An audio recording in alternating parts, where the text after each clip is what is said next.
This is going to be very interesting.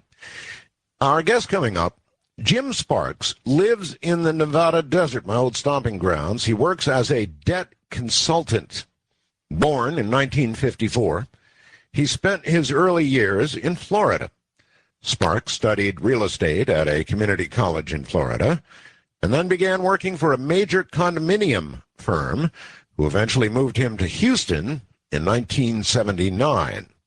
After 12 years, he started J&J Properties, which is a natural land development company, which mostly operated in North Carolina. Sparks was now able to use his own philosophy and he actually would not allow removing more trees than necessary from each lot. So I guess he's ecologically sensitive. At 34 years old, Sparks was happily married and financially successful when his experiences with otherworldly beings began.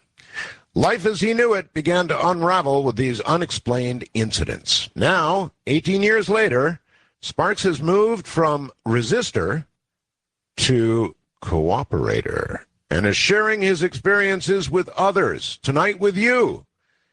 A conservationist at heart, Sparks encourages others to support their work being done by the Nature Conservancy to help save critical acreage in the Atlantic forest region of South America.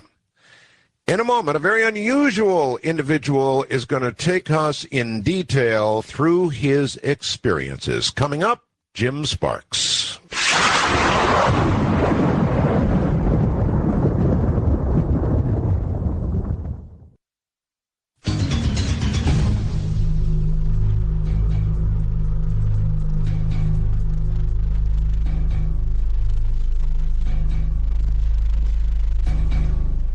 As promised, Jim Sparks. Jim, welcome to Coast AM.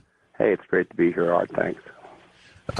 You're very welcome. Thank you. I wonder why somebody of your stature, somebody who has been very financially successful, even if you had all of these experiences, which I don't doubt that you've had in such great detail, we're going to hear so much tonight, would have the cojones to come on a national radio program and talk about it.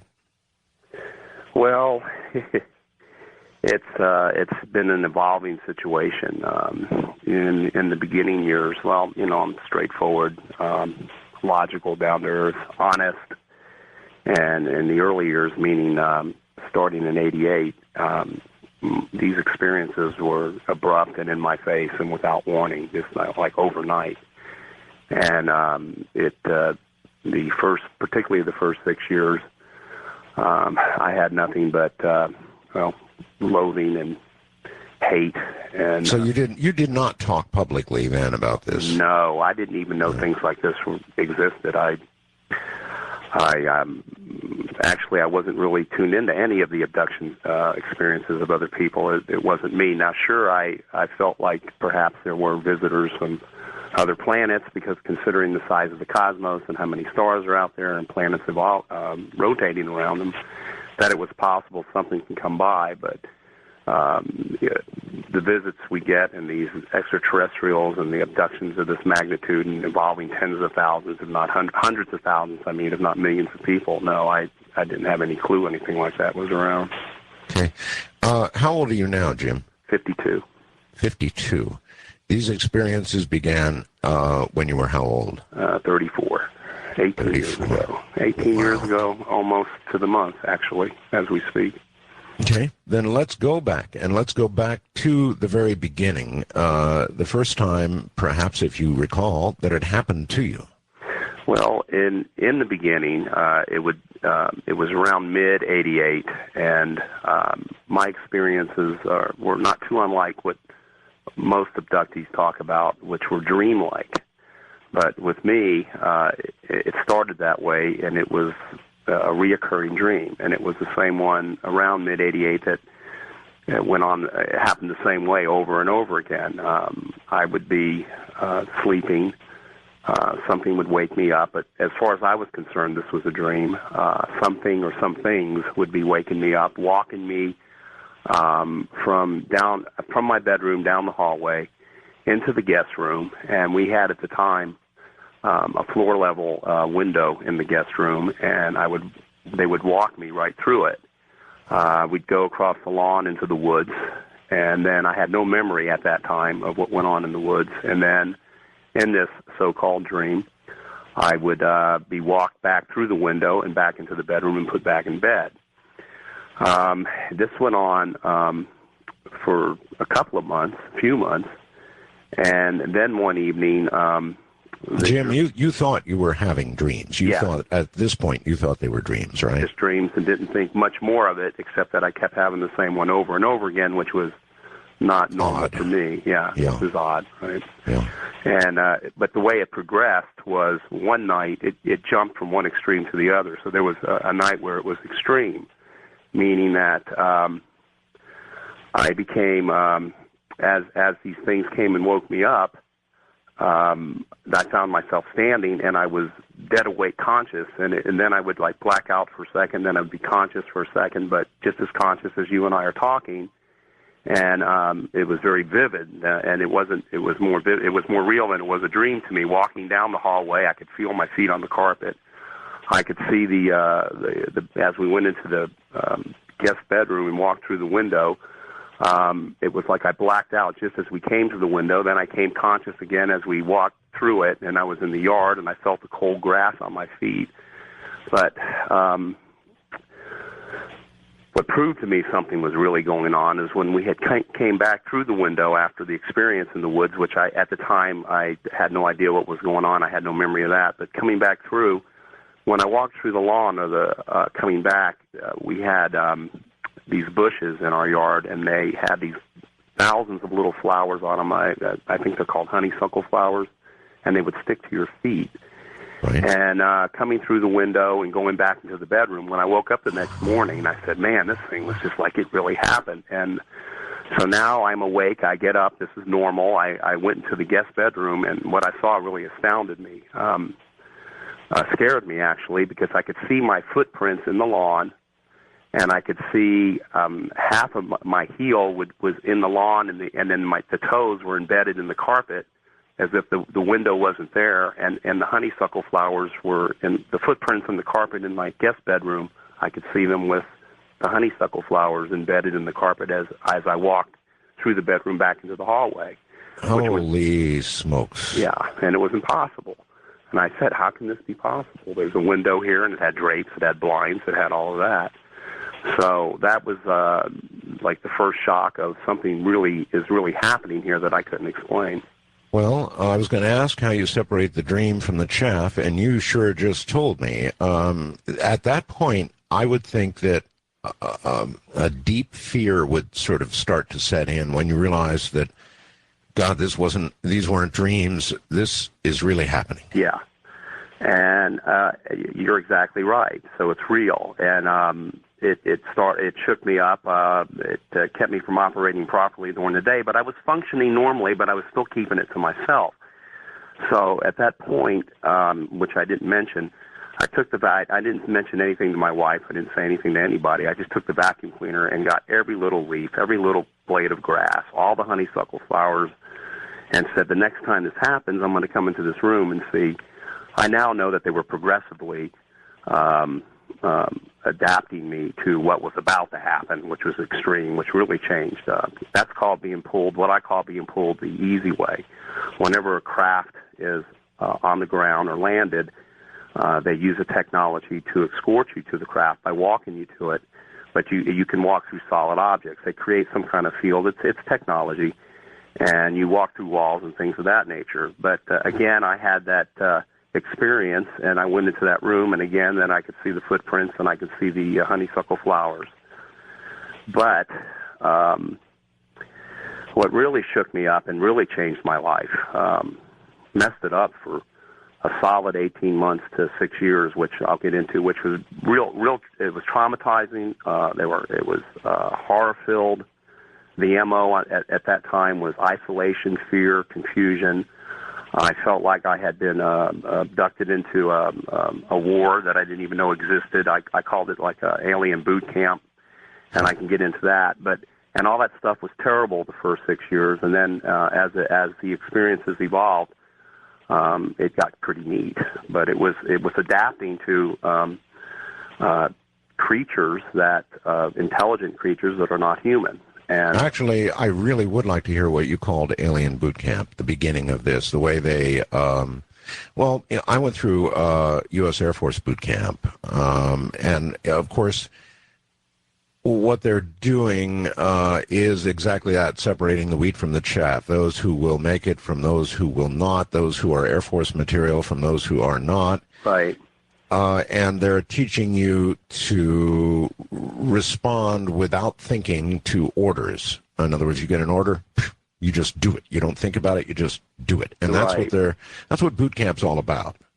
Well, it's very similar. And see, I didn't even have any understanding of that. And but it was to break you down, and it did just that. And it. Again, using what kind of methods? How did they do what they did? Well, the first thing was that was going the easy way. When a craft is in flight or in motion, and they want to pull matter, being whatever it may be, like cows or humans or whatever it might be. In my case, me. That's a whole different world. The first thing that happens is you hear a sound that's like a whipping, whirling sound. It starts off at a low RPM, and it starts getting louder, like somebody has a whip, like a vroom, vroom, vroom, when it just gets louder and louder. Right. And you're hearing it in your head, and then in your torso, where the lower part of your torso, you feel like an energy coming up towards your chest, and then when this energy reaches your heart starts racing like 1,000 beats per minute is what it seems like, and I mean it's just almost racing out of your chest. And then you get this almost like a roller coaster sensation, like G-force is like 100 times, but you don't get the sensation that you're going up. You feel the sensation of you're being pulled down like you're going down a roller coaster, only 100 times faster, and you're screaming inside your head, "I don't want to die, I don't want to die," and your heart's racing, and this is going on, and then you black out. That was like the first. That went from the nice, easy walking through the window to that. And here's where I was for 6 years. When I awoken from the first time that I blacked out, I was in the same room, dimly lighted. Light was coming from nowhere but yet everywhere. You couldn't pinpoint where the light was. Paralyzed. I sat on something that would be like a bench. And in front of me was something that looked like a table with a screen on it or a monitor on it. Now, this is 18, 20 years ago, and I wasn't into computers. I didn't even know anything about those things in that day. I wasn't into that. And then in front of me was a wall about 4 or 6 feet in front of me, and it had another huge monitor in it. And I was paralyzed except for the fact that I could move my head up and down to look at the wall screen and to look at the monitor or screen on the table, and I could move my right hand, but not my arm against the table. And what later proceeded was I would use my right forefinger to like an Etch-a-Sketch, like when you were a kid, when you used to do that, and it would leave a trail or a trace. Sure. Only it would show up either on the wall screen. I called it wall screens. Now I know they're monitors these days. Oh, that's what I was going to ask, if you could make out what was on the monitors. That was that's how they started me off. As a matter of fact, see, there's no social skills with these guys. They're completely telepathic. They use screen imaging to create things in your mind to make you think you're somewhere else or you're doing something else. All their technology is thought activated. They travel dimensions, they travel time, and it's all technology. And I hung on to that these aren't devils, these aren't this. I kept a logical and frame of reference as I possibly could. But right at the beginning, it wasn't, would you like to be here or we're this or we're that. As a matter of fact, my peripheral vision for many months at the beginning was almost completely gone, so I couldn't see who my captives were or my, Jim, I would like to ask how you even kept your sanity. And the reason I ask that is your analogy, going back to Air Force boot camp in San Antonio, there were a lot of people after, 3 or 4 days of this, they were screaming, me included, "Mommy, I want to go home. What the hell have I done to myself?" That was, with a good Earth-like, though harsh, frame of reference. You had no frame of reference. None. How did you keep from going bananas? Hate and anger. And I think it's what kept 90, at that point, 90%, it got up to 90% of retaining everything in my face that went on. Total hate, and well, I should say total anger and total hate, intense hate and intense anger. I screamed, you know, well, some of the words I use, naturally I can't use on the air. Where am I, and who are you, and why am I here? And I couldn't even figure out for a second why. But were you able to vocalize all of this? In other words, if you shouted invectives or whatever, you could actually make a sound, and you could hear that you were making a sound. Yes, and then my tormentors at the time, I guess you could call them that, would paralyze my vocal cords too. If in their whatever view enough was enough. But they were really odd. Again, they have no social skills, at least at that time. And now I know they're grays. I couldn't even see what my captives were at the time. It took a few months before I could catch them in my peripheral vision. And they were these, well, what I now know, there's what I call the true grays, which are biological beings. And then there's the worker beings, which I think a lot of people talk about, and they're half biological and they're half robotic, and those are the short ones with the big heads and the giant eyes. I think the eyes are used primarily to soak in any kind of energy source for them to move around, almost kind of like solar panels, so to speak. They take. All right. At some point, Jim, you went to a very important person. You went to Dr. Mack to help you in dealing with these people, with the creatures. Correct. That was. Go ahead. I'm sorry. No, that's quite all right. Proceed. I just wanted to find out how Dr. Mack dealt with you and how he helped you. Well, Dr. Mack came in. I came into his picture. He came into mine. Oh, gosh. I could be off a couple years more or less because this is 18 years of this. Right around 94. So that would have been 88 and 6. That would have been like 6 years later. See, because for 6 years I was paralyzed and couldn't do anything. But, well, I can tell you about, you were asking me how they made me do things. It was punishment, reward. It was real simple, but I can get into that in a minute. Okay. But Dr. Mack came into the picture through, I went to my first abductee support group meeting in right around 95, I think it was, 6, 7 years later. And, again, I didn't even know these things were around. And the then director of MUFON for Rhode Island, David Rubian, happened to be at the meeting because he wintered in Florida, and he was a friend of Dr. Mack's. And, you know, he was listening, of course, to some of the stories and the experiences, and through David is how I met John. What was really cool about John Mack was just so special. Yes. You know, he was the pioneer and everything. You know, he had to take the rotten eggs and tomatoes thrown at him, and, you know. I know. For what I did a good solid 12, 13 interviews with John Mack, Jim, so I knew him very well. Well, I got pretty close with him, too. I was really lucky. But what John enjoyed with myself was the fact that the experiences were conscious. He was writing Passport to the Cosmos at the time. I was able to fill in some gaps where people, you know, don't have the memory or they don't retain the memory, right, because none of the experiences did come from regression, although I think regression is good, but in my case, it never was necessary. And so a relationship flowered at that point.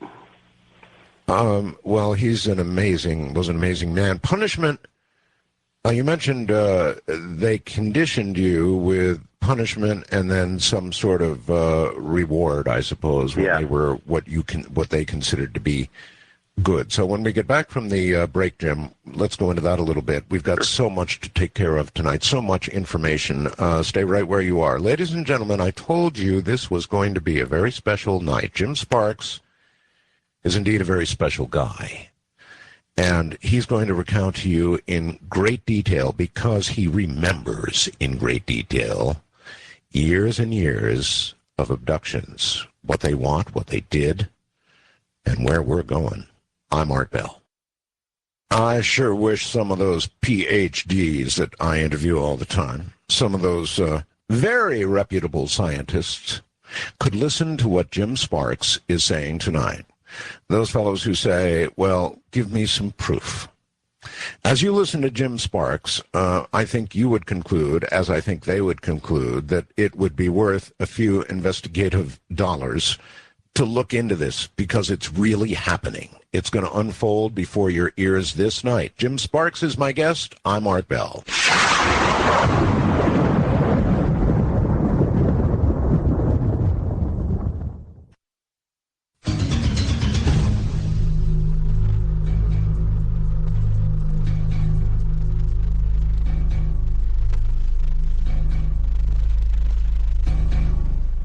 In basic training, having a drill sergeant right up in your face with invective and screaming is quite enough to terrify the hell out of a basic recruit, I can assure you. Jim, you said you went through a kind of basic, and they gave you punishment and reward of what sort?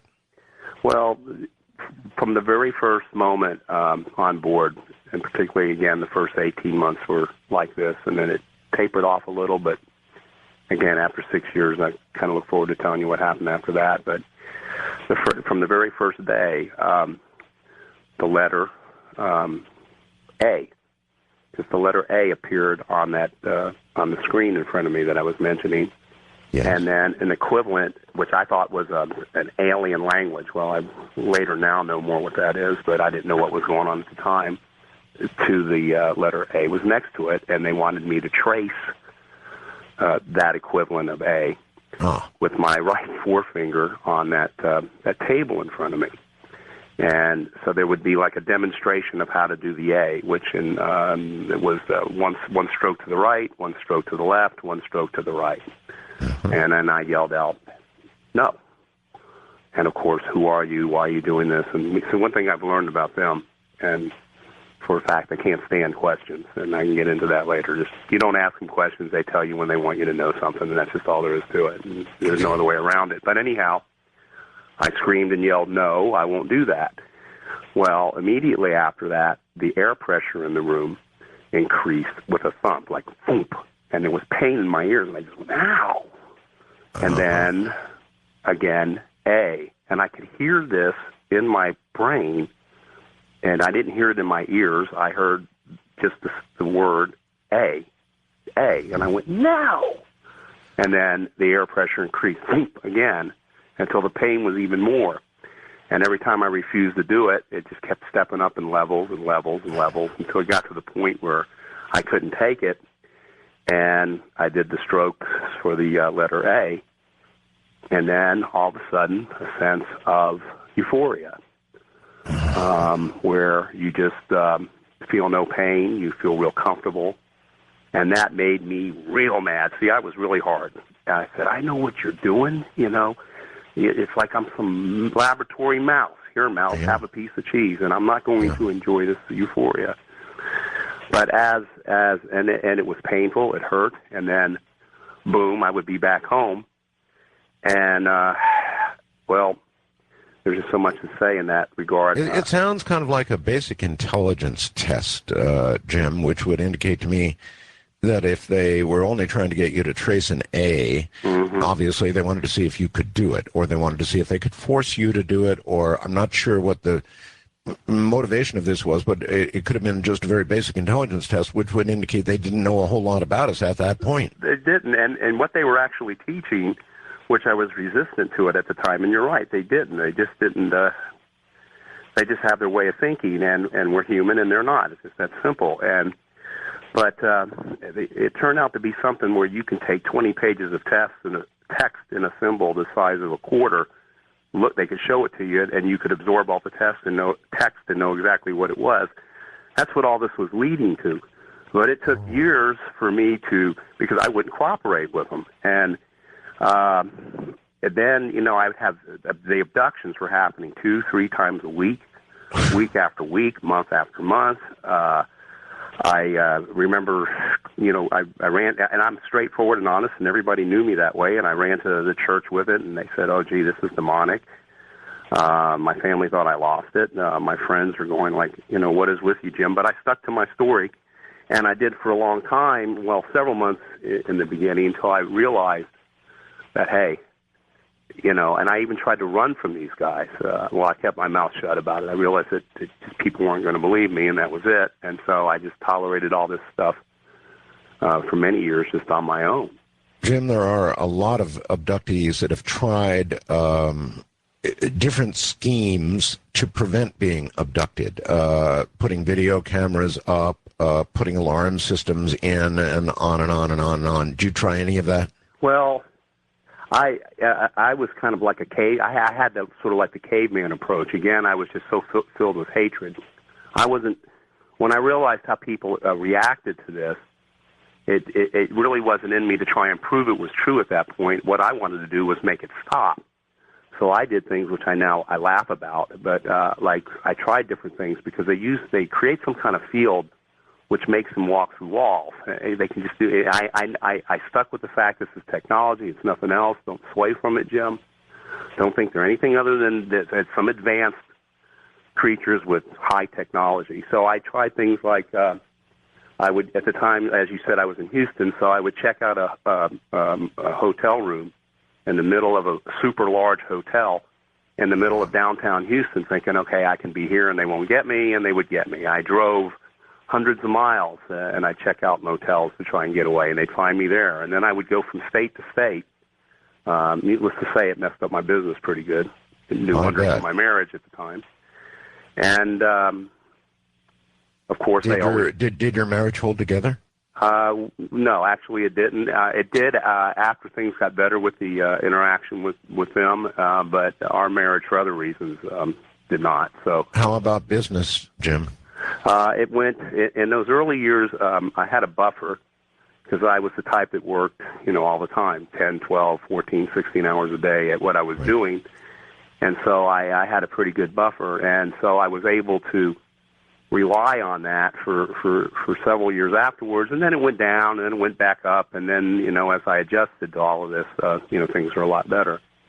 Okay, so this boot camp, Jim, was in order to get you to be absorbing large amounts of information very quickly. Is that what it was all about? Well, as it turned out, that's just one of the things. And but the reward and punishment sessions became a little more interesting, even though I was highly resistant for a long period of time. But then the rewards would be things like they would answer a question. So if I cooperated, after the letter A came the letter B, and I just couldn't believe it. It was weeks or a month or more before that's how resistant I was to not cooperating, to where you finally went to the letter B, then it went to letter C, all the way through. No Q's and no Z's. Don't ask me why. And also a number system that was based on a 6 base, and the symbols for all of that. And but I could, at the end of, if I cooperated, and it started to get kind of cool, because if I cooperated, I got to go home faster. That was one thing. Then I could ask a question and get an answer, something they don't like. One thing about us humans is we just can't help ourselves. We're always going to ask questions. Who are you? Where are you from? Why you're here? Why you this? And are those the initial questions you did ask? As I started to understand their nature, I would ask basic questions, but I started seeing what they were like and what other people would be around them and what they were so used to hearing or absorbing. I don't know if they hear. And so I would plan questions based around something other than that, what perhaps they wouldn't expect. And I think that it drew a lot of attention to me at times. Now, there are some other parts of the reward sessions or that I could play with some gizmos, meaning that, is it okay for me to go to that? It is, but just before you do, if you wouldn't mind, you would ask a question vocally. They would give you an answer, which I presume was given to you mentally?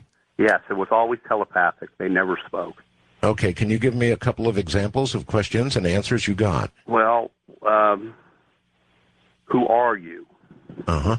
Who are you? And I asked that and screamed that and yelled that for months and months and months and months. And they would take these symbols, these letters, and then they had a cursive way of doing it, and then I was starting to put together like a way to communicate with them through the symbols, and that's what they wanted me to do.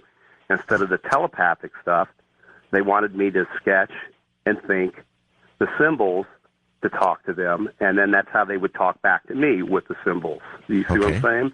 Sure. And so if I was a good laboratory mouse and I cooperated, then they would answer. So one particular evening, I knew I had done well with some ambiguous puzzles and symbols, and I could tell that they have no emotions. If they do, they're not emotions that I can understand. But I could sense that they were pleased with it, so I screamed out, who are you? And, of course, I gave them a snide answer after they told me because I didn't like the answer. And it was so corny, but they said, we're star people. Okay. Star people. That's what I said. Star people? You're star people? I said, I'm a people. You're not a people. You can't. The star part I can believe, but people, you are not people. So I still wasn't embracing alien ways, clearly at that point. So they referred themselves as star people. Another time during the course of that first 6 years, bearing in mind while all of this was going on, Art, they would do some bizarre emotional experiments to see how I would react to things like killing in particular. And also, semen extraction was always part of an abduction experience. It's like, you couldn't go home without, donating semen, whether you liked it or not. So that was a constant with this also. There are many, many, many, including my best friend Whitley Strieber, of course, who tearfully related that. He was very embarrassed by it. And so I guess it seems to be integral to the abduction experience, and there are many people who draw an inference from that the motivation behind all of this is somehow genetic, that it's related to genetics. Well, yes, it is, and different types of ETs or extraterrestrials or grays, in my experience, better than 90% of my contact or experiences have been with what are commonly referred to as grays. 3 or 5%, or a little more than that, have been what are scaled beings, and people commonly refer to them as reptilians. But the genetic the part is there in their agenda. But I observed, and these worker beings kind of intrigued me because those are the ones with the huge eyes. Now the grays have bigger eyes than we do, but not nearly as huge as these workers. And I surmised over the years that these worker beings were created. They were half biological and half robotic, and I surmised that the biological material was coming from us. They were actually farming us for raw materials to make those things. That's at least one part of what they do. All right, you moved from the punishment-reward phase where you were totally resisting and very, very obviously angry to a point where you began to cooperate with them. Is that fair? That's right, because I knew I could always go home quicker. And that, you could call that part of the reward thing. So the more I cooperated, the faster it would get over with, and I can go home. So yes, that's fair. How hard was it after an experience to make the transition? I mean, my God, every day you had to come back. You said it was happening 2 or 3 times a week. You had to come back, and there was your wife, there was your business, there was the real world, and you had to make the transition back to the real world. How hard was that? It wasn't a good transition in those first 6 years at all. And I relative to the whole, when you look at the big picture, yeah, I handled it well, but relative to those first few years, no. I wasn't adjusting, and I was, like I said, I had a buffer there where I could. I had one business where I had a partnership with a gentleman and his wife, and they were trusted friends, and they ran that aspect of the business because I couldn't even. That was in North Carolina, where I couldn't even become part of it anymore. where it consumed me, and and I went through all kinds of phases with this. Because I never was one for alcohol or drugs or anything like that. Sure, I would socially drink and things, but I started drinking, and it was not like me to drink like I was. And I got to the point where I looked like I stopped eating. I lost, I dropped between 35 and 50 pounds, and I was only at the time like 180. And I dropped 35 to 50 pounds from that. I looked like, at my lowest point, I looked like Howard Hughes, I think. I kind of joke about it, but like Howard Hughes did with the fingernails and the long hair and, not shaven and all that. And I woke up one morning, and I said to myself, man, I looked at myself and said, that's it. I am not going to let this happen. I'm not going to let them do this to me. That's it. And I brought myself right back up almost immediately within a few weeks or a month, and didn't turn to anything to numb me. In other words, to try, because the more I numbed to myself, the harder it was on myself. If you follow what I'm saying. So no, it wasn't good. It was awful. It was terrible. It was traumatic. And again, the MO with this thing is isolation. So I was isolated. Nobody believed me. Jim, what did you do? Did you first go to your wife with this? Well, I touch on this a bit because I learned real quick that they had an involvement with her, because from time to time I would see her in an abduction experience way in the back of the room or in the corner somewhere, and it would be a glimpse. But she was, at the time, when I would mention it to her or confront it with her, and it fascinates me today when I think about it, and she won't argue it, but she gave these like program responses to any of my questions. And, now this is the woman I lived with, this is the one I slept with, this is the one I was in love with, this is the one I held, this is the one that knew me intimately. And I would look at her face and say, Teresa, I know you remember seeing me. And then she would be herself for like a brief moment. It's kind of scary what I'm telling you. I mean, things did get a lot better with this, but this is the stuff at the beginning. And she'd look at me like herself and start to say, yeah, I saw. And then she would stop, and then she would give me the same like programmed responses. I wouldn't know about anything like that. She would even talk funny. And if I pressed it further, my life became more difficult than it was. So she became unlike herself. And, everybody has their moods and their ways, and, they're up, they're down, and so forth. But the downs were not like her. And so I learned pretty quick, hey, her way of coping is it's not happening. Denial. Denial. And there was, I think, a little bit of, programming there, so to speak, from them. And again, Art, the idea was, and as you say, I like the way you put it with your experience in the service and how boot camp works, and you kind of put even more of a clarity for me on it, because it was to keep me isolated, keep me in fear, and keep me in confusion, in a sense, to mold me to the way they are, because they are different. They are certainly not like us, and that was all part of the way that thing worked. Okay, then you went to others as well. I assume that you went to some business colleagues or friends or your family, or... Yeah. I mean, I laugh about it now, and they just said, what really appalled me, I think, and what really hurt me the most was anybody that knew me knew that I was straight, and I tell it like it is and how I see it, and and so on, and I don't make things up. And it was just, they reacted in a way that was, I couldn't believe. They just wouldn't take any of it as being possible. Right. And then, so it was my brother, I believe. Was it my brother who said to me, "You know something, Jim?" He said, "As long as you don't talk about this stuff, you're perfectly fine." And that's how everybody sees you. So that was something that I took to heart, and I stopped talking about it to my family. Well, of course, now they see it completely different. And Jim was okay, just as long as he didn't talk about this stuff. All right, Jim, hold it right there. We're already at the top of the hour. Boy, this is flying by. Jim Sparks is my guest. He's an abductee. obviously a very honest one, and one who remembers just about everything. Listen to what's going to unfold. I'm Art Bell. Here I am. Good day, everybody. The winds now from Typhoon Uthor, which is a Category 3 typhoon, passing through the Visayas area of the Philippines, just to the south of us, roughly exactly south of us right now.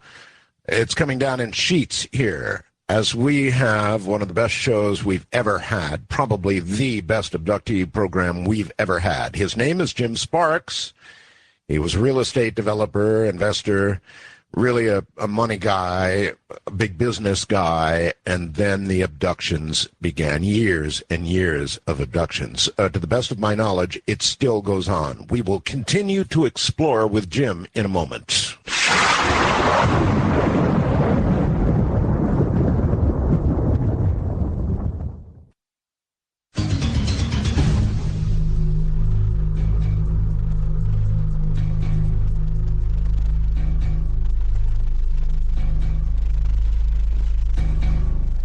Once again, Jim Sparks. Jim, welcome back. You got an answer from these beings that they were, quote, the star people, end quote. Now, did you ever learn anything different? Was star people the one and only answer you got, or did it ever get more specific? Well, again, Art, over the years, even as the reward sessions evolved, I learned that there were very few times that I can get a direct answer to questions, and it was whatever really they wanted me to know, and whenever they felt it was time for me to know, I would get those kind of answers. Another time I had asked, kind of jumping around, but I had asked during a vigorous period of an experience with cooperating with what they wanted me to do. I asked if I could go. If I wanted to, could I travel with you guys? To put it simple. And there was a long pause, and then the answer was yes. Oh.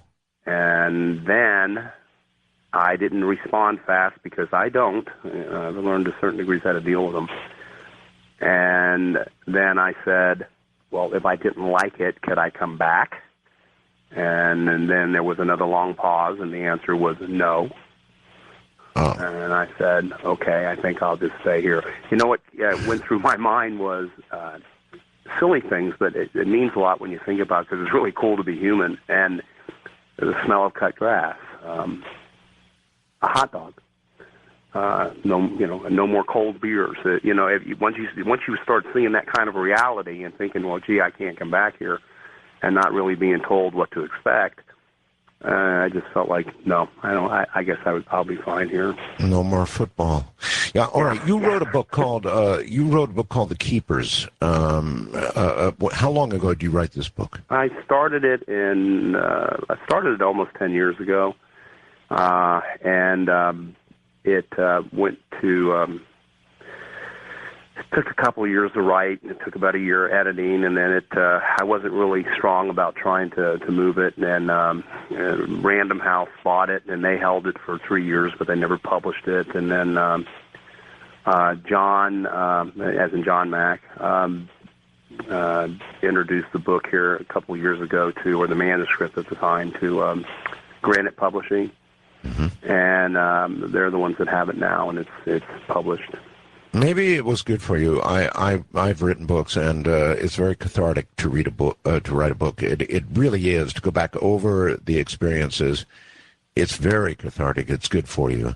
Anyway, you explained that you were trained by the Greys and have had dealings with the reptilians. Now, whatever you can, just for a moment, stop and describe these two creatures and the differences between them and what you think of them, I'd appreciate. Sure. The Greys are non-emotional. They're, like I mentioned earlier, they're totally telepathic. They think at least 100 times faster. They process information 100 times faster. That's another reason why it's difficult. You just can't have a conversation with them. The Greys also, when one thing about a human being is that we all have our false faces or our facades, which is perfectly normal. Meaning that if I first meet you, I don't know you, and I put up sort of a fence until I get to know you, and then I kind of let my guard down if I feel comfortable. Well, with these guys, when they communicate, they rip right through it, and they know everything about you. And I'm talking about with the way the Greys are, and then I'm going to talk about the reptilians, because I think the reptilians get a bad rap. Am I okay with the details so far? Sure. Okay. One thing about the Greys also is they radiate an energy that is miserably and stinkingly, I guess, miserably uncomfortable. I've also learned that energy that they radiate, the higher the rank or the higher the authority, the more miserable the energy feels.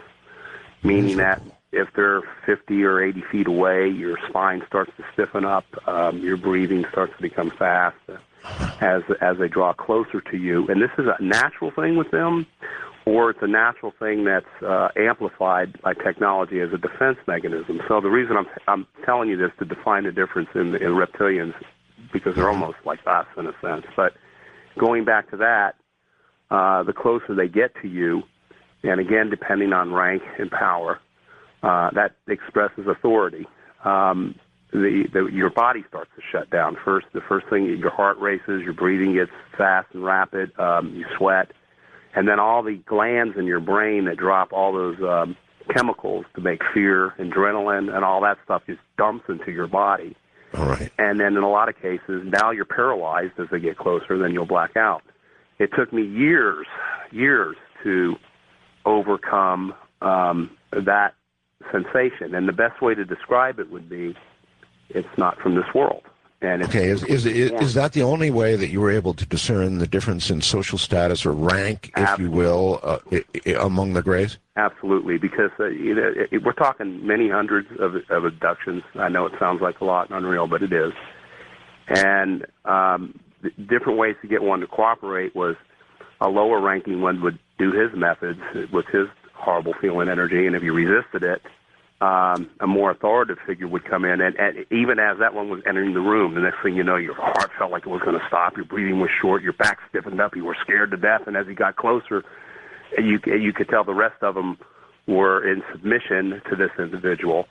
And then he would, they like to look over your head, because again, for those first 6 years, I was always sitting on this thing, and they would look over usually my right-hand side of my head, and as they would stare over my head, it made it nearly impossible by what they were radiating to resist whatever they wanted to be done as this thing progressed. And then they'd walk out of the room. They'd come in, make their entrance, get it done, and walk out, and then the lower-ranking ones would go about whatever task that they wanted to do with you.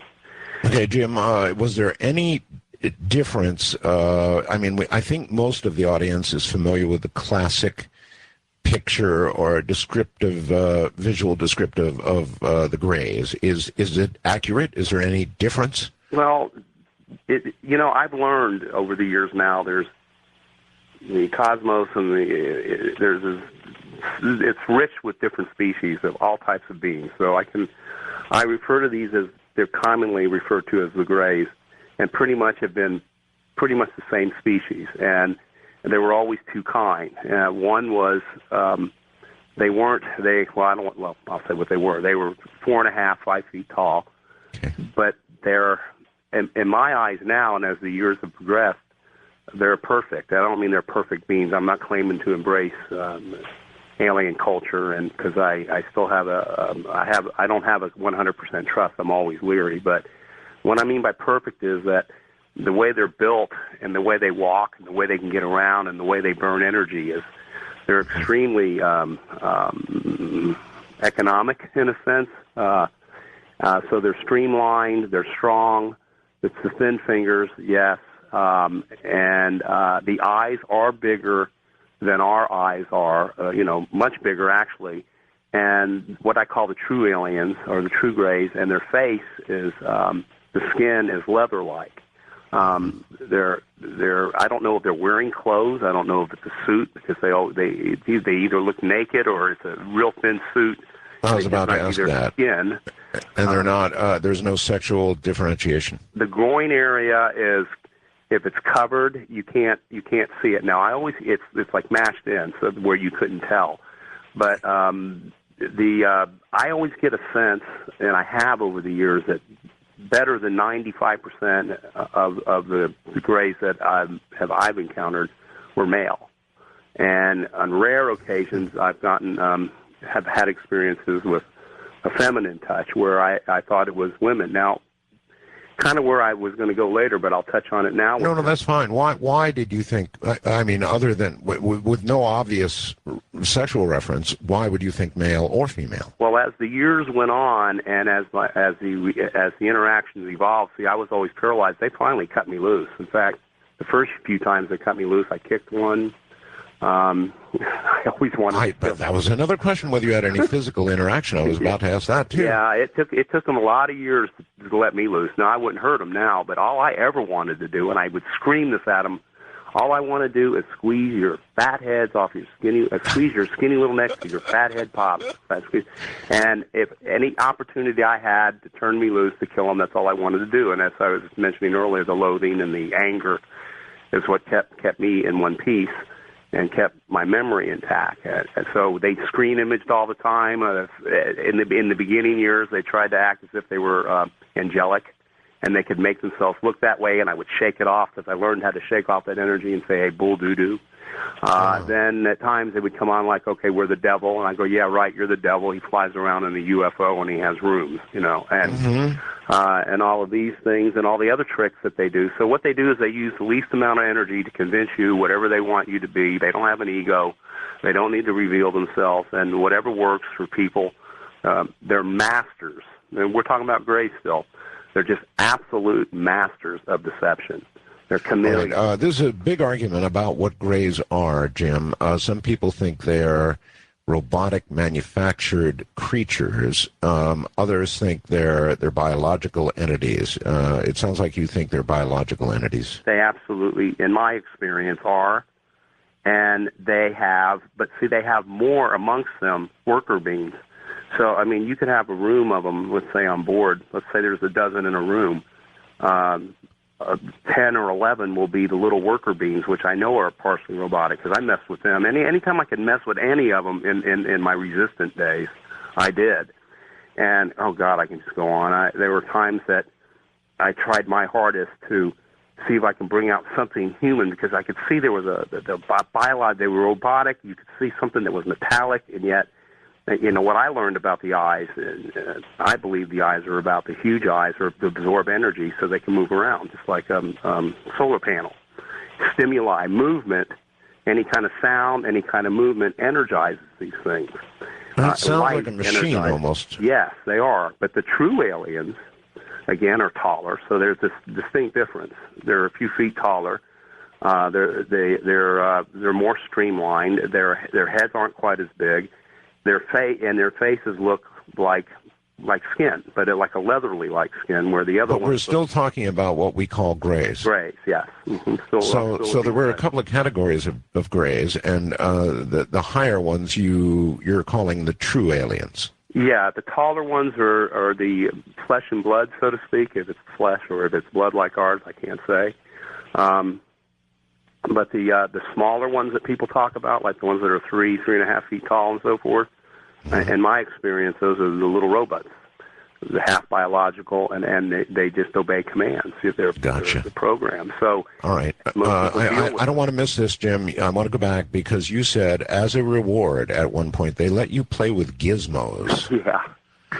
In other words, some of their technical equipment. Yeah. The thought activated technology. Intrigued me. And see, gosh, this is 18 years ago, 17, 16 years ago, Art, and I'm seeing things develop now. Even like I was saying even 18 years ago that a time would come. See, I didn't even know what Windows was and all this stuff, but, I'd seen things akin to that, and I'm not saying we got that from them, but just little hints of what we have today, and we're talking 18 years ago, 17, 16. Right.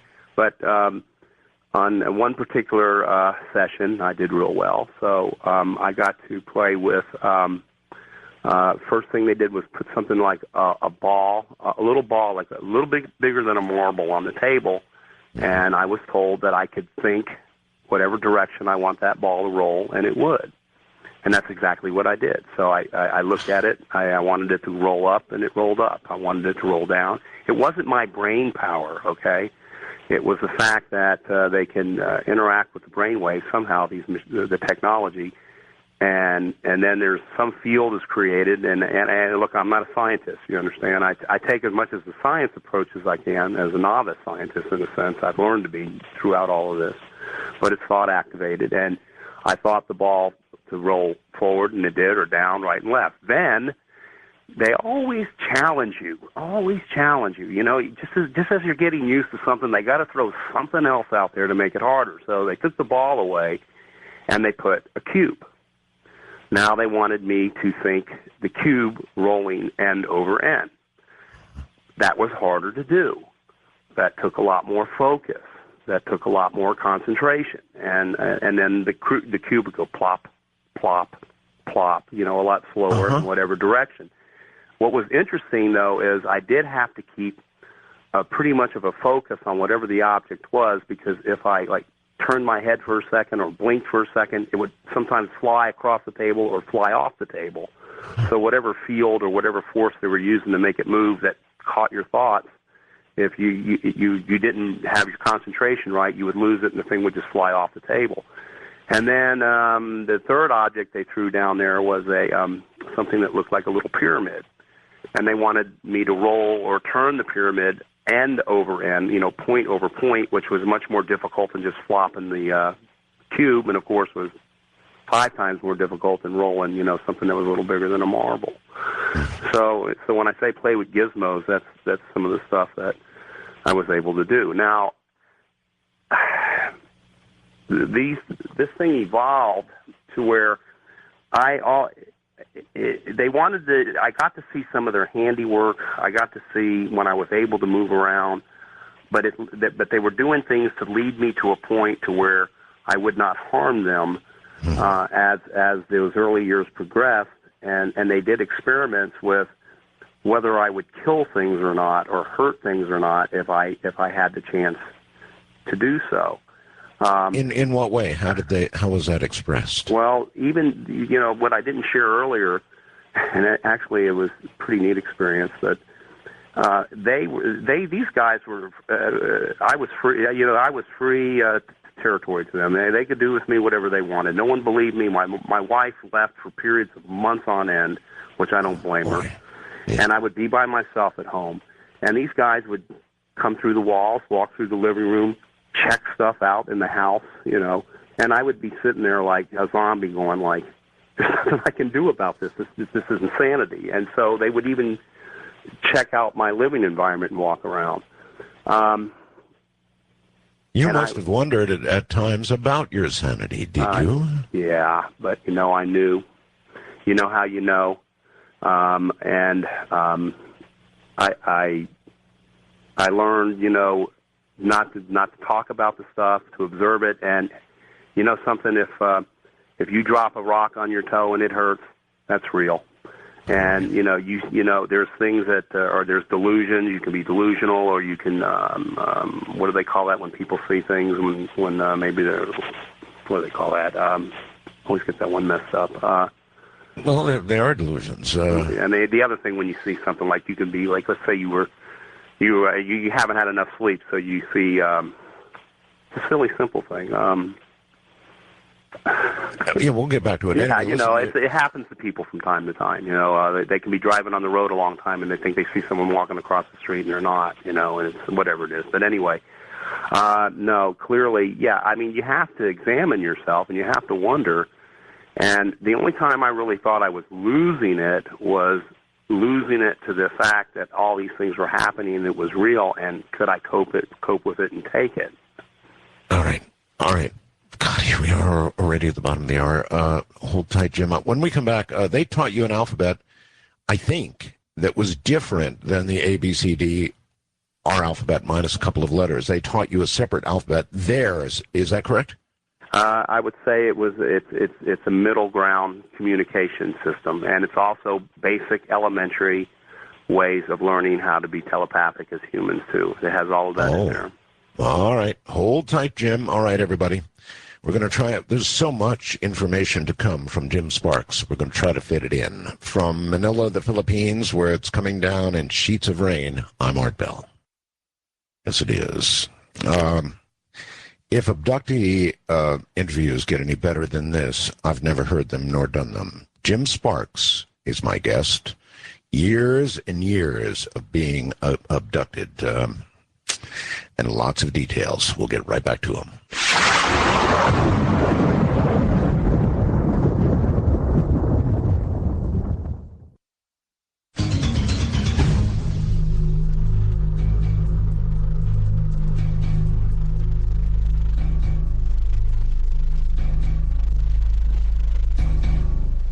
All right, as much detail as we're getting. Obviously, Jim has written a book called The Keepers, an alien message for the human race. We haven't even gotten to that yet, and we will.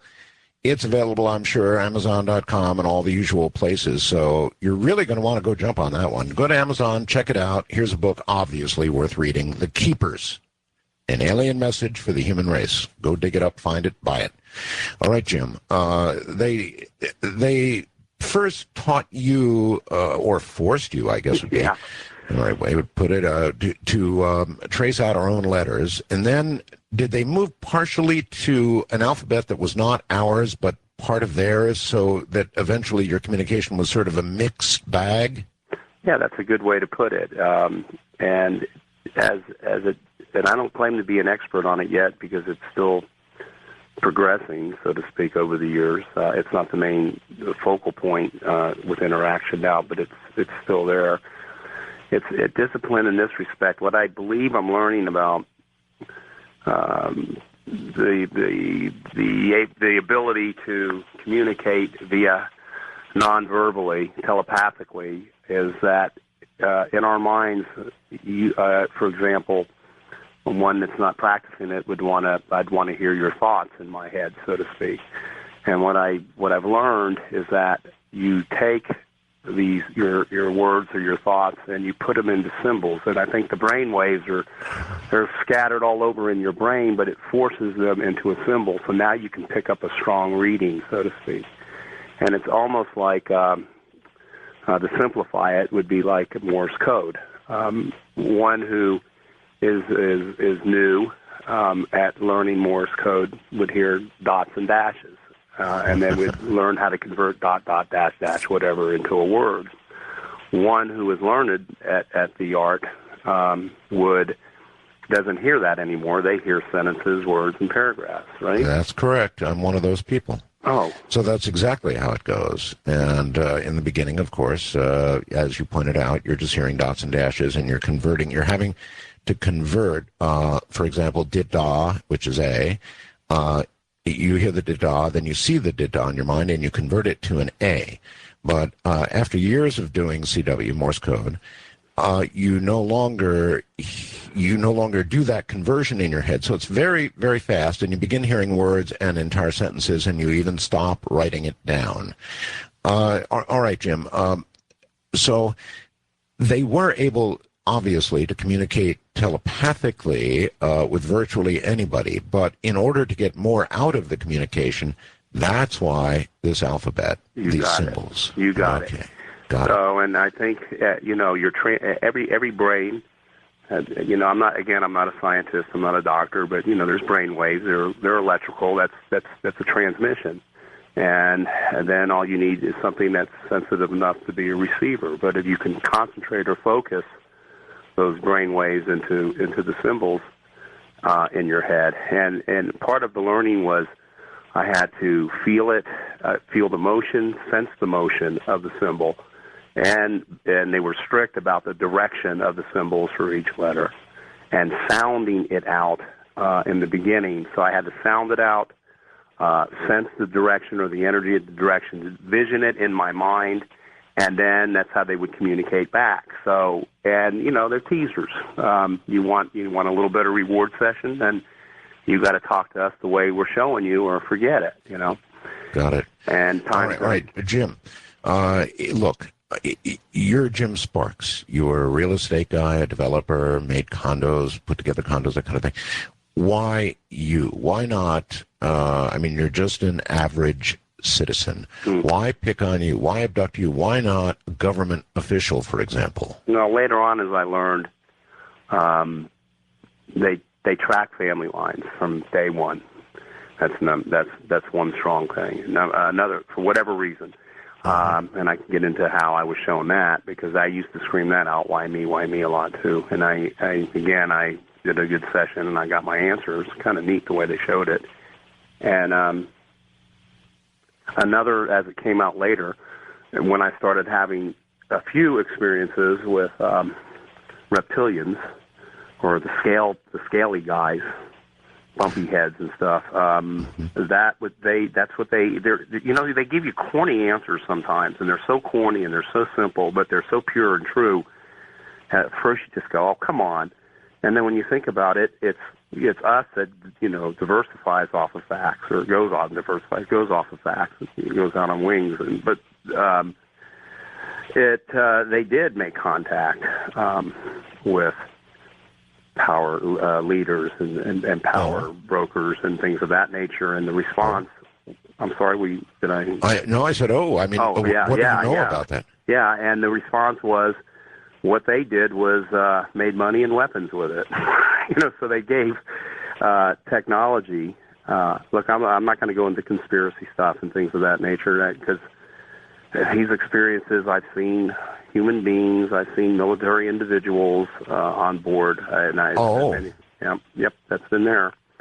And it's a big part of it. I've also seen, the explanation for that is how we went about it. There's a strong environmental concern, which I can get into what it led to that, because it's pretty exciting what led to that, because it was a mass abduction with lots of people. And I got to walk around free and be part of it. It was one of the first times I got to do anything, and it took years to get to that point, and I can share it with you. There's time tonight. And you're telling me then that our government has ongoing contact, ongoing agreements with these extraterrestrials. Is that so? Yeah, which we break regularly, according to them. Which we break regularly. According to them, yeah. And it's the same stuff, I hate to say. Greed, money, power, weapons. God. Can you recall any specific military officials you saw on board? Well, one experience that sticks with me was I had gotten pulled the hard way.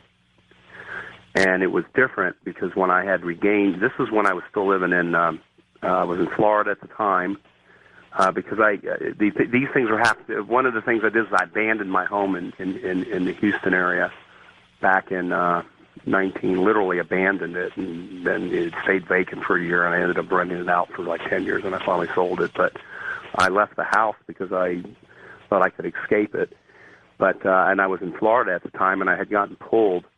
And when I came to, I was in a hangar, and above ground hangar, and I knew I was in Nevada. I was sitting on a gurney. The hangar door was open. I could hear fighter jets landing and taking off in succession. Up against the walls were military, they looked like military police, maybe Army, I wasn't sure.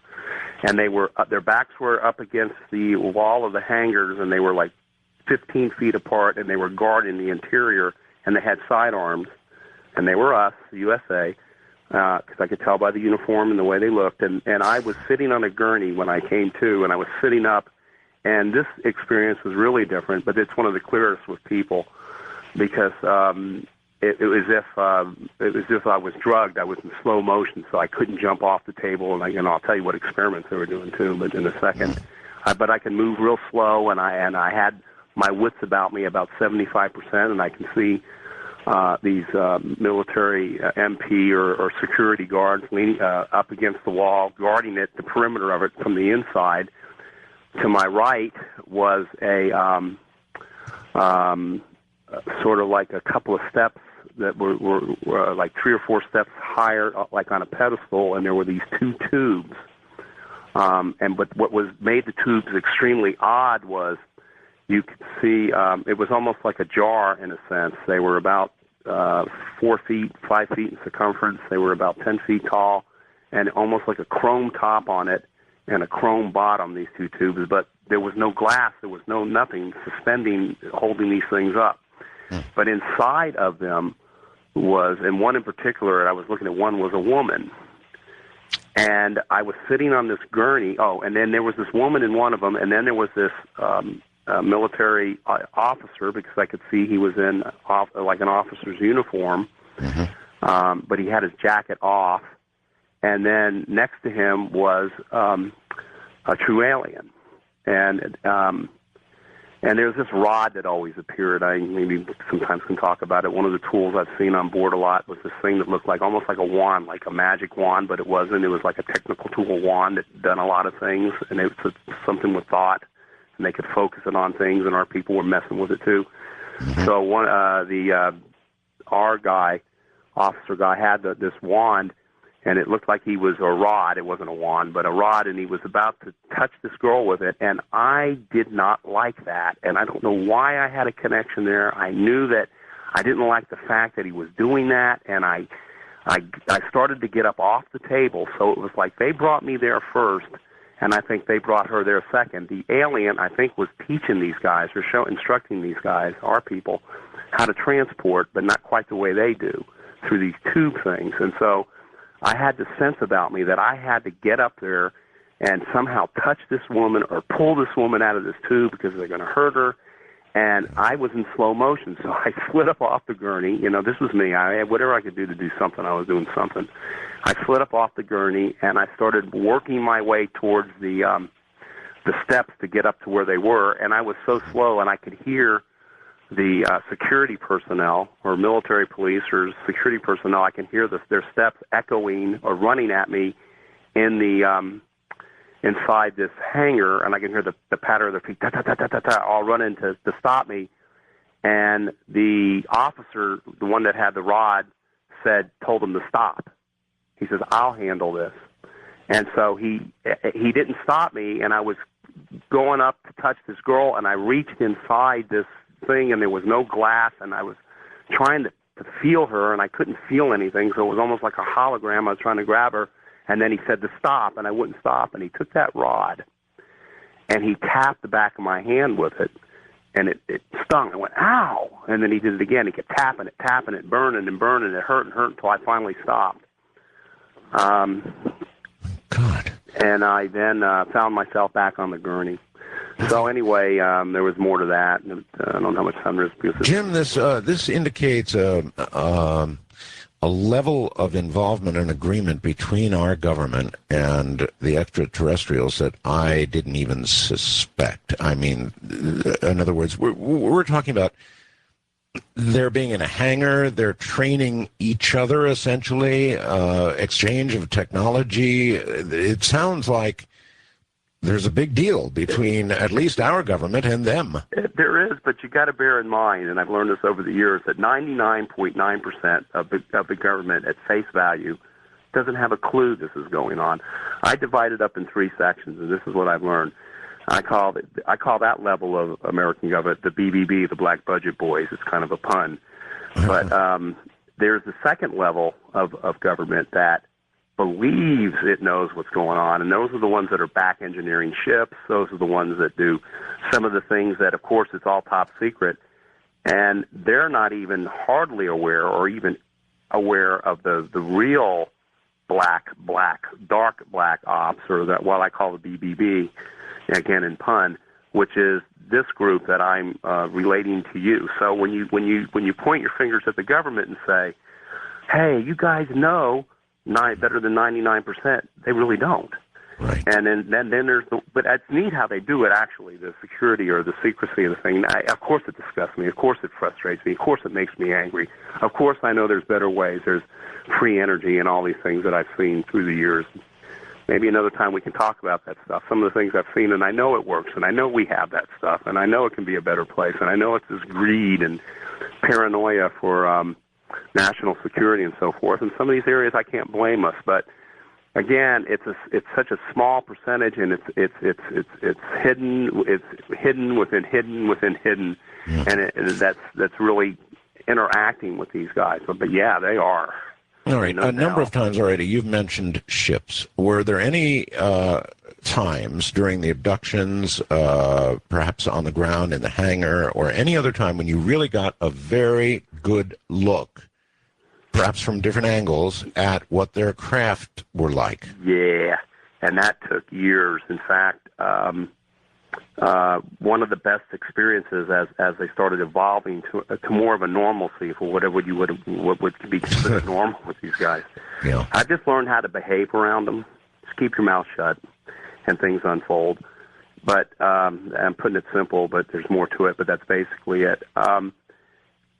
Because my experiences were on board those first 6 years, they started experimenting with me and see the lead to this, because actually I can answer that question about the exterior of craft, and also, pretty much earth-shattering. One of the first biggest event with me where they cut me loose and I could run around and see stuff and be free. But there were things that led to that. All I wanted to do was, but yes, I have, and it was probably the most drop-dead gorgeous sight I ever had in my life. The first time I got to see the stuff from the exterior, but what led to that was, now I know what their concerns were. Well, will this guy tear the ship apart? Will he kill us? Will he try to if we turn him loose? And I was dead set to kill an alien. I had made up my mind that right around the end of the 6th year of this going on, that I was going to shoot an alien, because periodically they would come to my home. And so I had went and bought myself a .357 Magnum. Oh. And I went, and this was during a period when I was just dead set. The next time they walked through the walls, I'm not going to sit there like a dummy. I'm going to shoot them. I'm going to shoot one of them. And to get up my courage, I went and bought a bottle of vodka. and can you imagine me in my nervous state? Yeah, I'm stable. Yeah, sure. Let me have this .357 Magnum and a bottle of vodka. And and I sat one particular evening. I was sitting on my easy chair, and I had the .357 in my right hand, and it was loaded, and I had the bottle of vodka in my left hand, and I was just drinking it straight out of the bottle. And I started hearing some noises in the ceiling, so I knew I was about to get a visit. And so I took another giant swig of the vodka. And the technology now doesn't, scare me or eke me out like it used to, because it's simply technology. As if like we would use a remote control to turn on TV, they can use a remote control to be in other dimensions, invisibility, whatever it is they want to do. And so they came through the walls, and there was 2 of them, and one of them, the one that was up front. Now I've got this pistol, okay, and I'm taking this pistol, and I'm pointing it at him as he's walking around in the house, and I'm saying, I got to pull the trigger, I got to do this, I got to do this. I take another swig of the vodka to get my courage up, and I'm going to do it. And he walks over to the television set, and he starts fooling with it. So then I yell out something pretty rude like, oh, you guys come a godzillion miles, you've got all this technology, but yet you're so stupid you don't even know how to turn on a television set, and I'm going to kill you. And I cocked the trigger, and I pointed the gun, and my hand was shaking, and I couldn't do it. And telepathically, he didn't even turn around. His back was towards me. He said, we know you're not a killer. Yeah, I guess they did. Yeah. No, you're not a killer. Yeah. They did those tests. All right, listen, I still want to know about the ships. Yeah, that's what's going to lead to that. All right, good. We're coming up on a break, so just hold tight right there. Jim Sparks is my guest, and clearly the very best abductee interview we've ever done, and we're only through part of it. Good evening, everybody. As the sheets of typhoon rain sweep their way across Manila, with the center of the typhoon to the south of us, it's going to be up around 315 kilometers per hour. I'm Art Bell. Good morning, good evening, good afternoon, whatever it is. Jim Sparks is my guest. Years and years of being abducted. He's not one of those who doesn't remember. He remembers 90% and better of what happened to him. He's got the details. We'll query him about a little extra time if I can get it from Jim. I'm now notifying the network we may run a little overtime on this interview, so we'll see how it goes. Jim Sparks, my guest, back in a moment.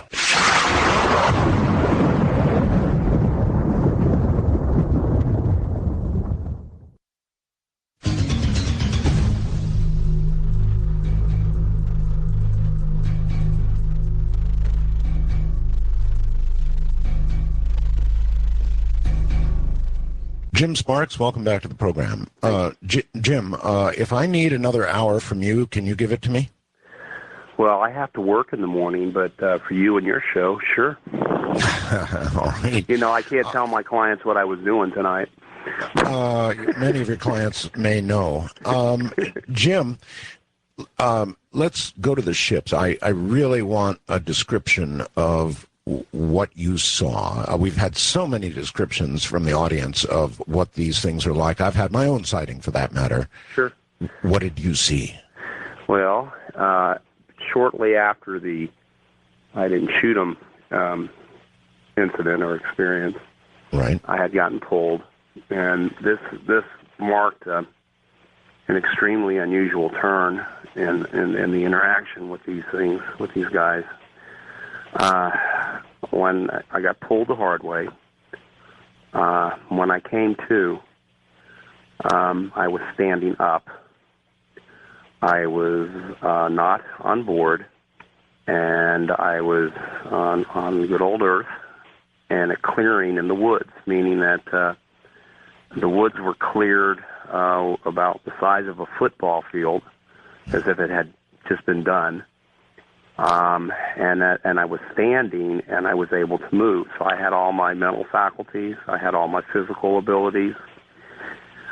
Below me, standing below me on the ground in the woods, were about a dozen or 15 people, just spewed, laid on the ground. Most of them were naked, as if they had gotten pulled from their sleep and brought over there. Some were in nightgowns. And wow. And there was one other guy, and then I had this guy, a relationship here. His name is Doug Rodante, and I met him later, and he filmed the video with this thing, and he didn't know what was leading him. I kept my mouth shut, but anyway. This guy was standing, and he was fully dressed. He had he had dress pants on, a long sleeve shirt. I could see him clearly, and he was talking, and all he could keep saying was, "I was driving my car. I was driving my car." He just kept repeating the same thing over again. And then the people that were on the ground below me were either totally paralyzed or mostly paralyzed, and moaning and groaning.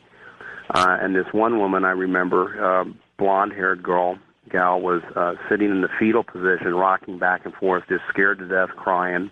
But she was able to move somewhat, just rock back and forth, and most of them were just numb. To my left was another, and a gray, just standing there amongst them, and myself and this guy. To my left was another, the best way to put it, was another pile of people.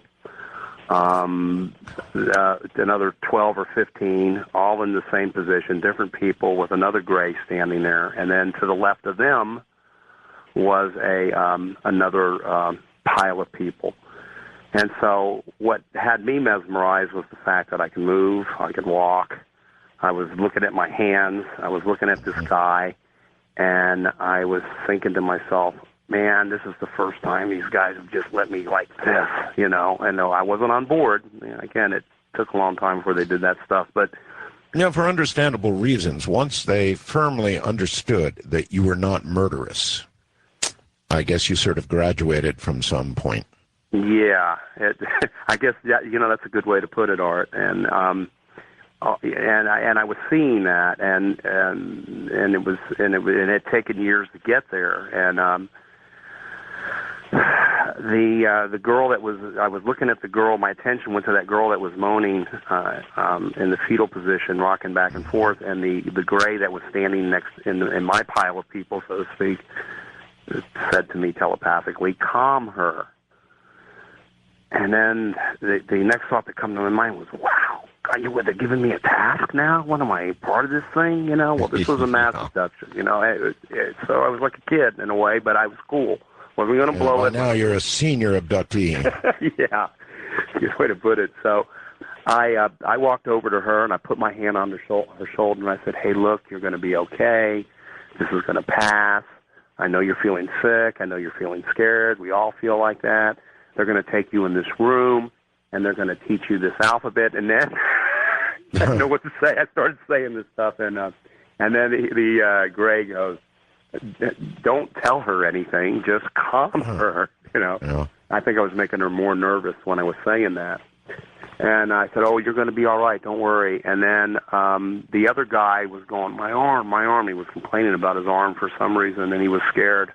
This is someone I became very close with here later, who appeared and remembered this stuff. But anyway, part of it he did, a good part of it. Anyway, he said the voice, the telepathic message was clear in my head, "Calm him." So I walked up to him and I said, "Look, man, you're going to be fine." He goes, "I'm sick. I want to throw up." I said, "Yeah, you always feel that way at first." I said, "It'll always pass." And as I was saying that to him, I heard the people below me in my group moaning like, "They're coming, the ship."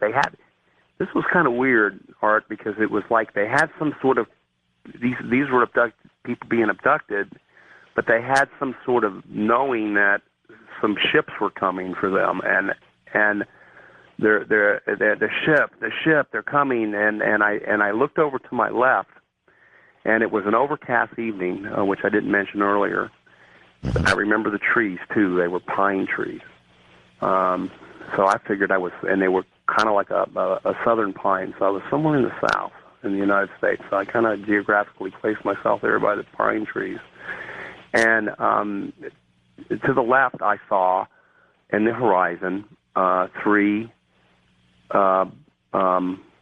lights, just three blobs of light in the midst of the overcast, right to the horizon. And what they looked like was, when they have these giant candle lights when they're advertising a new car lot or a store or something like that, and it kind of looked like that. But and as I was looking at them, and they were blurry, they weren't that clear at that point. One of them just shot across the sky, and was right above myself and the pile of people that I was with, and was hanging, but he was still above the clouds where you can only see a light. And then the second one shot across the sky, I mean in an instant, but you could just see it go across, and hung over the second pile of people. And then the third one shot across the sky and hung over, all of a sudden like definitely a formation, or they had it purpose mathematically, the sequence. And the third one hung over the third group of people. Now I'm looking at these two lights, and I still can't make anything out because they're above the clouds. And then I noticed that the light started getting a little brighter where I was standing. So when I was looking, I looked up more at the one that I was under, and it started descending. And when it did, and it got below the clouds,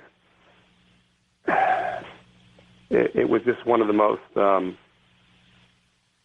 I just got to say, beautiful, because that's what I ended up yelling out. It's just one of the most beautiful, beautiful sights that I had ever seen. It didn't look anything I thought a UFO should look like. For starters, the bottom of it as it came through looked like I'd say the thing was the size of like 4 big houses, is what it looked like, at least at first. And it was like an eggshell at the bottom, where the light was emanating. Like it was one giant beam of light that looked like a not perfectly round eggshell shape. And then it had a sphere. It was spherical, if I'm saying that right.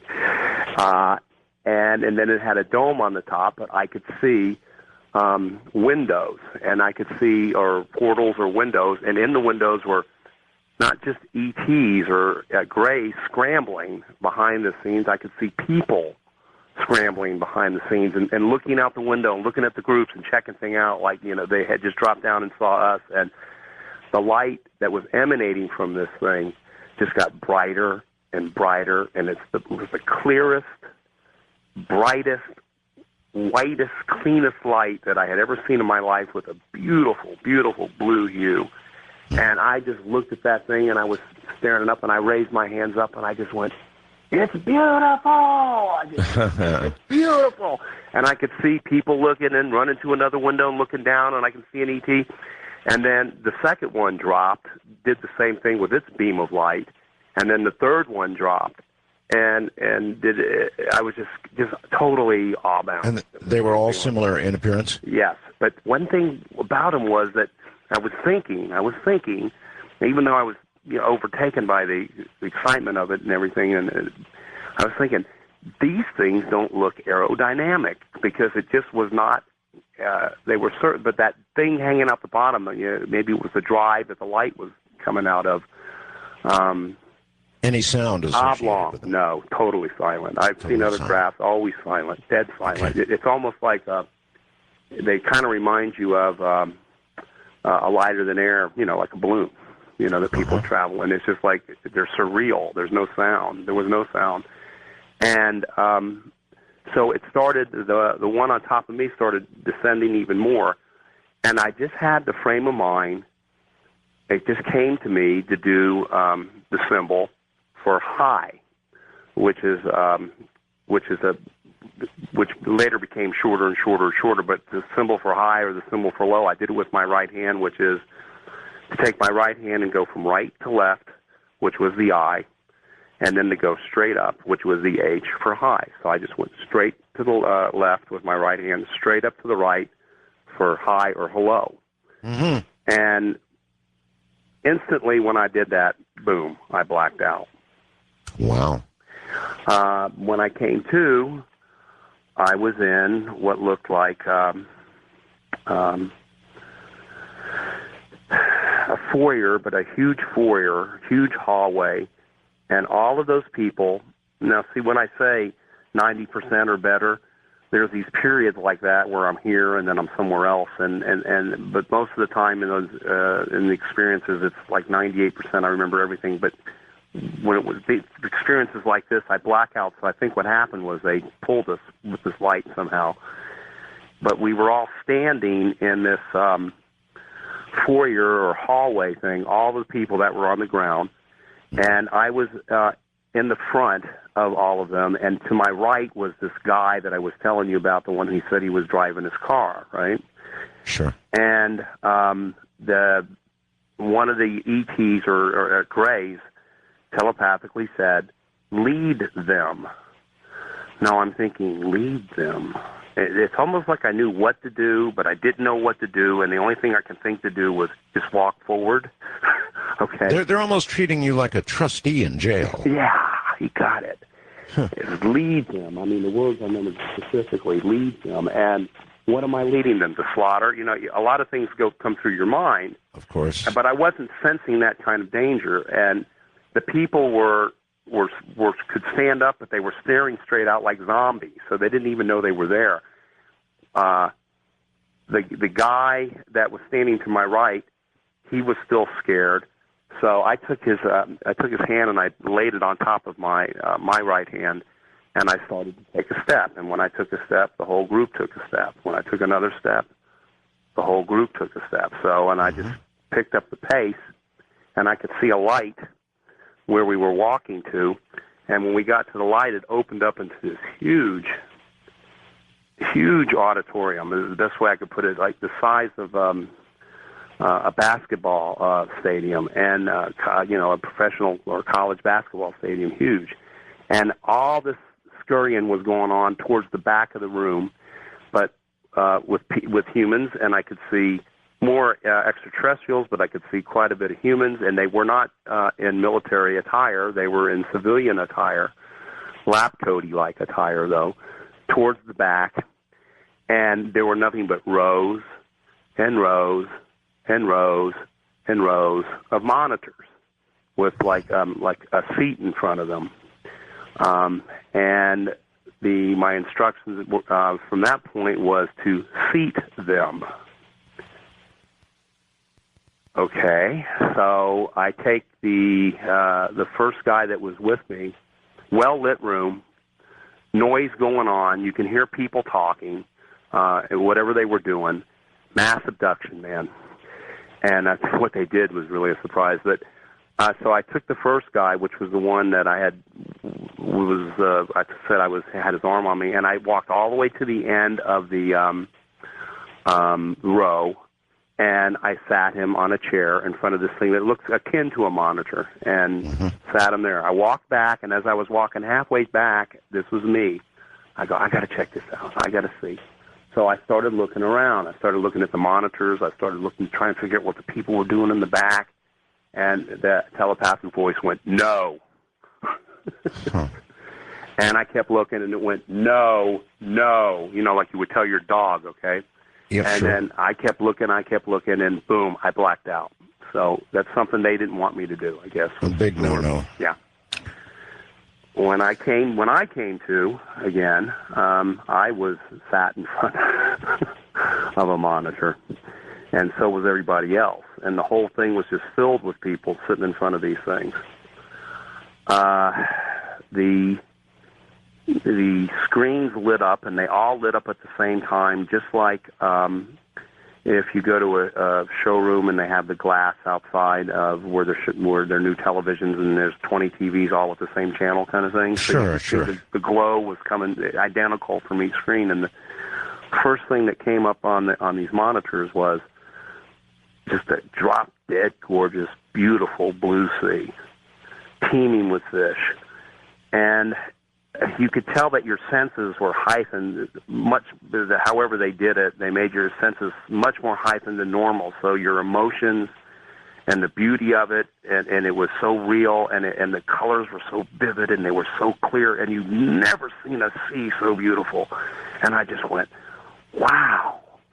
And then that scene stayed up, and then you heard it went dark, and then you heard a hum like for 3 seconds. I think the hum was something to heighten your adrenaline or something.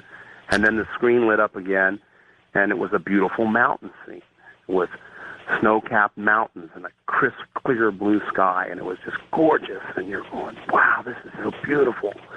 And then that disappeared, and then you would see a forest, a beautiful forest, and the trees couldn't be any greener, and the earth couldn't look any healthier, and it was just scene after scene of just the most breathtaking earth scenes you had ever seen, and magnified. And then they slowly started turning ugly, meaning the first scene that I saw with the sea was looking polluted and dark, and then it would disappear, and then another scene came up, and then you could see fish bloated, and then another scene came up where it was the beautiful mountain scene, and the air was polluted, and across the screen said, right in plain words that everybody could read, and telepathically, so the telepathic message was where everybody could hear it, which was, you're killing your planet. And then the next scene, where you saw the trees, the acid had burned the top of the trees. Your planet is dying. And the next scene, and they got uglier. You're killing your planet. Your planet is dying. You're killing your planet. I think most of us know that's happening, Jim. I think we have an inner sense. We all know it. We wouldn't have to see those scenes to know the poles are melting, the air is bad, the oceans are dying. All of this is in the news now. Hold tight, Jim. Jim Sparks is my guest. Years of abductions. You're hearing it all tonight. From Manila, rain-drenched Manila, I'm Art Bell. All right. And this is official notification that we're going another hour, another live hour tonight. My guest is Jim Sparks. And when we left him in the last segment, the screens had been showing everybody the beauty to the death of our planet. Your planet is dying. Well, most of you know, most of you, that is, who have been following what we do on this program. In fact, even what the mainstream media, when they're willing to report it, have said, you know damn well in your heart that what he just told you is the truth.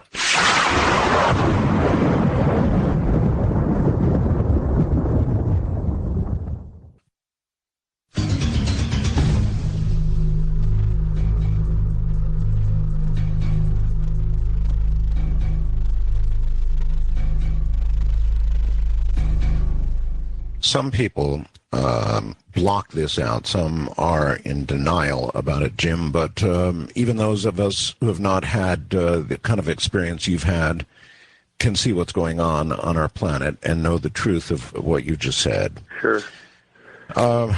Listen, so many things I want to get to.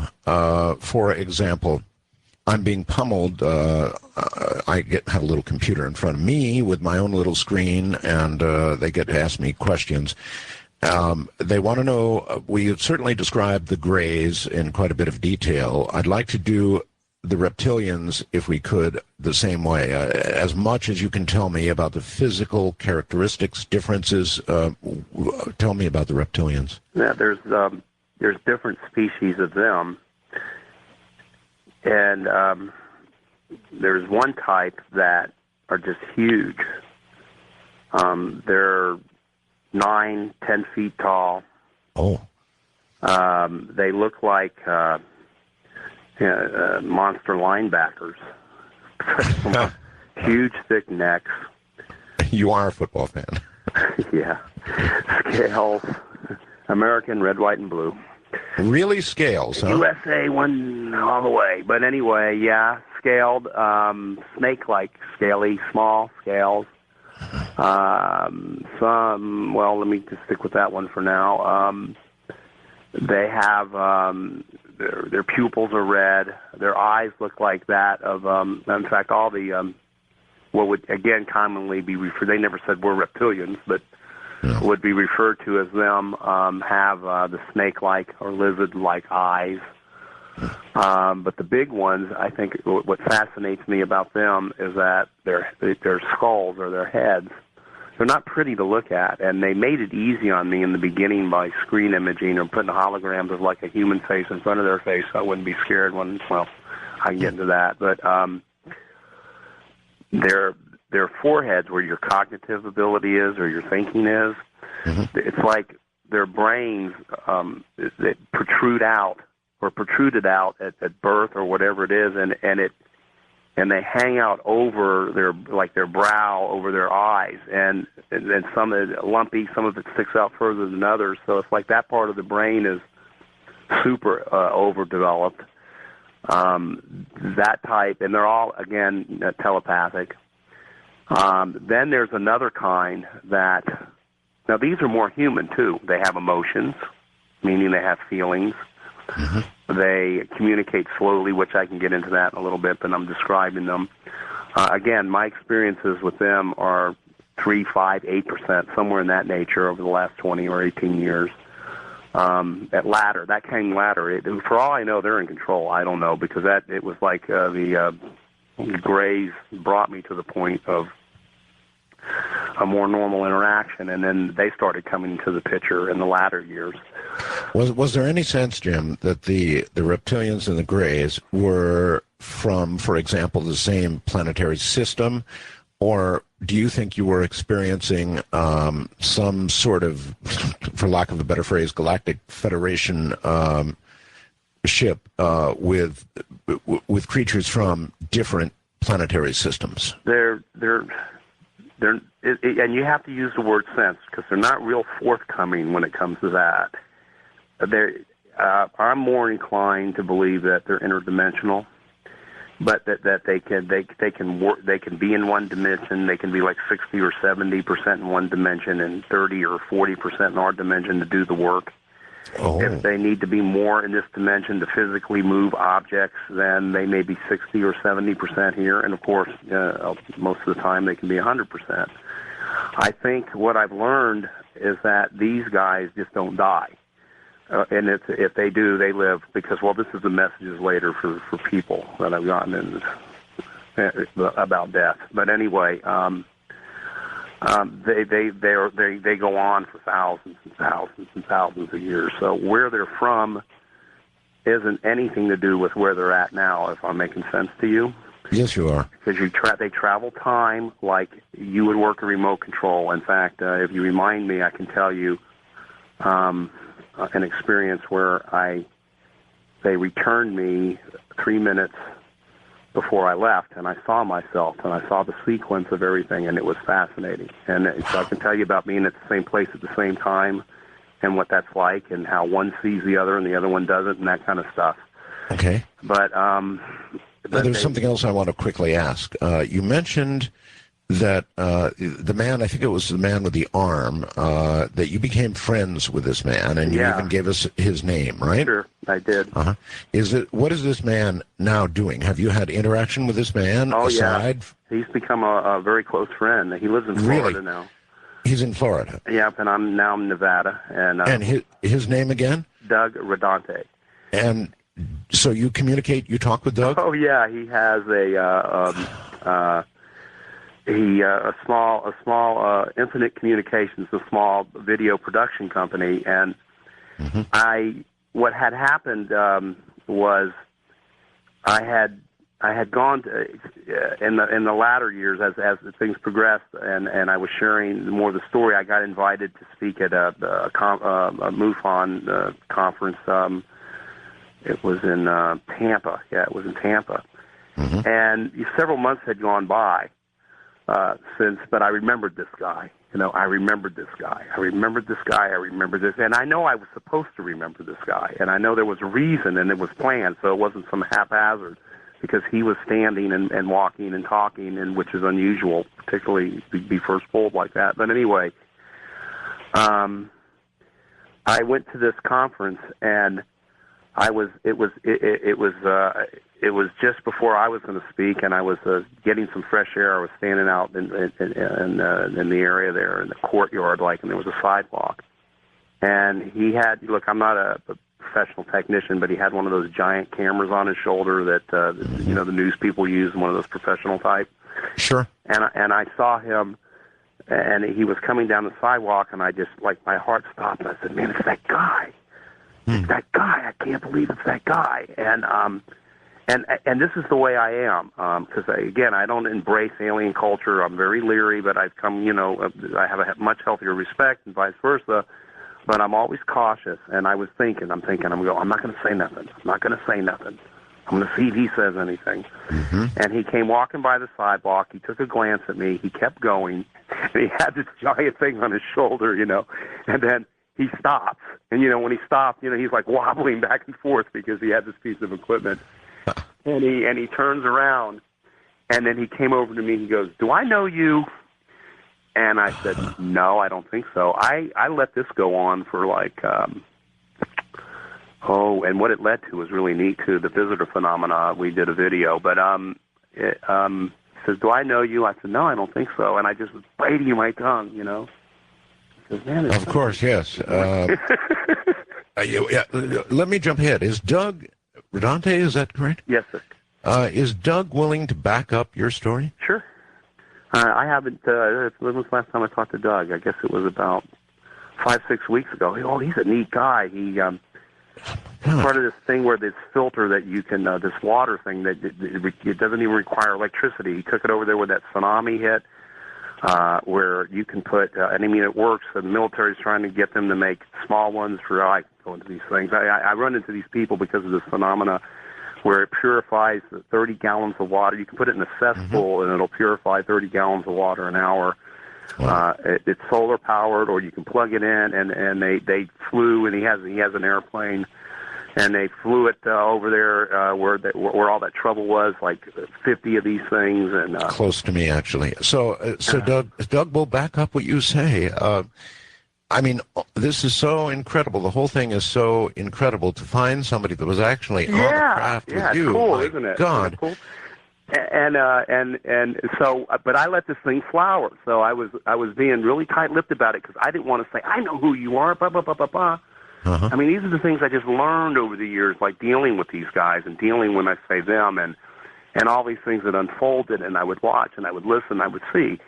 And he was there to film something kind of tied in or not really related to the UFO phenomenon. And if you ever want to talk to him sometimes, I'd rather him put it in his words. Yes, I do. But he started talking to me, and then I told him why I was there, and I was into this concern over the environment, and I can get into that with you in a little bit too, because one of the first things they said that to stop, if you want to stop this mess from happening, there's a way to do it, and I can get into that. But I'm talking about the destruction. There's still a shot at it, but we're getting close to the point of no return.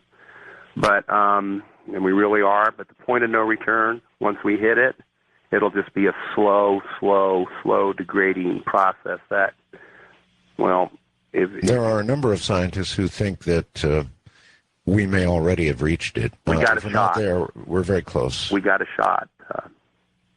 We got a shot. We still have a shot. We're close, but we have a shot, and that's the rainforest. But that's the planet is having a hard time. We've attacked her arms and her legs. The only thing left is the torso, and the lungs of the planet is the rainforest. That's the first place. And I've got a plan for this whole thing that came through them that I can share. That would work. But nonetheless, with Doug, so he got to know me as a person, and I kept from telling these things, and without going into a lot of details, it'd be kind of neat for him to put it in his words too.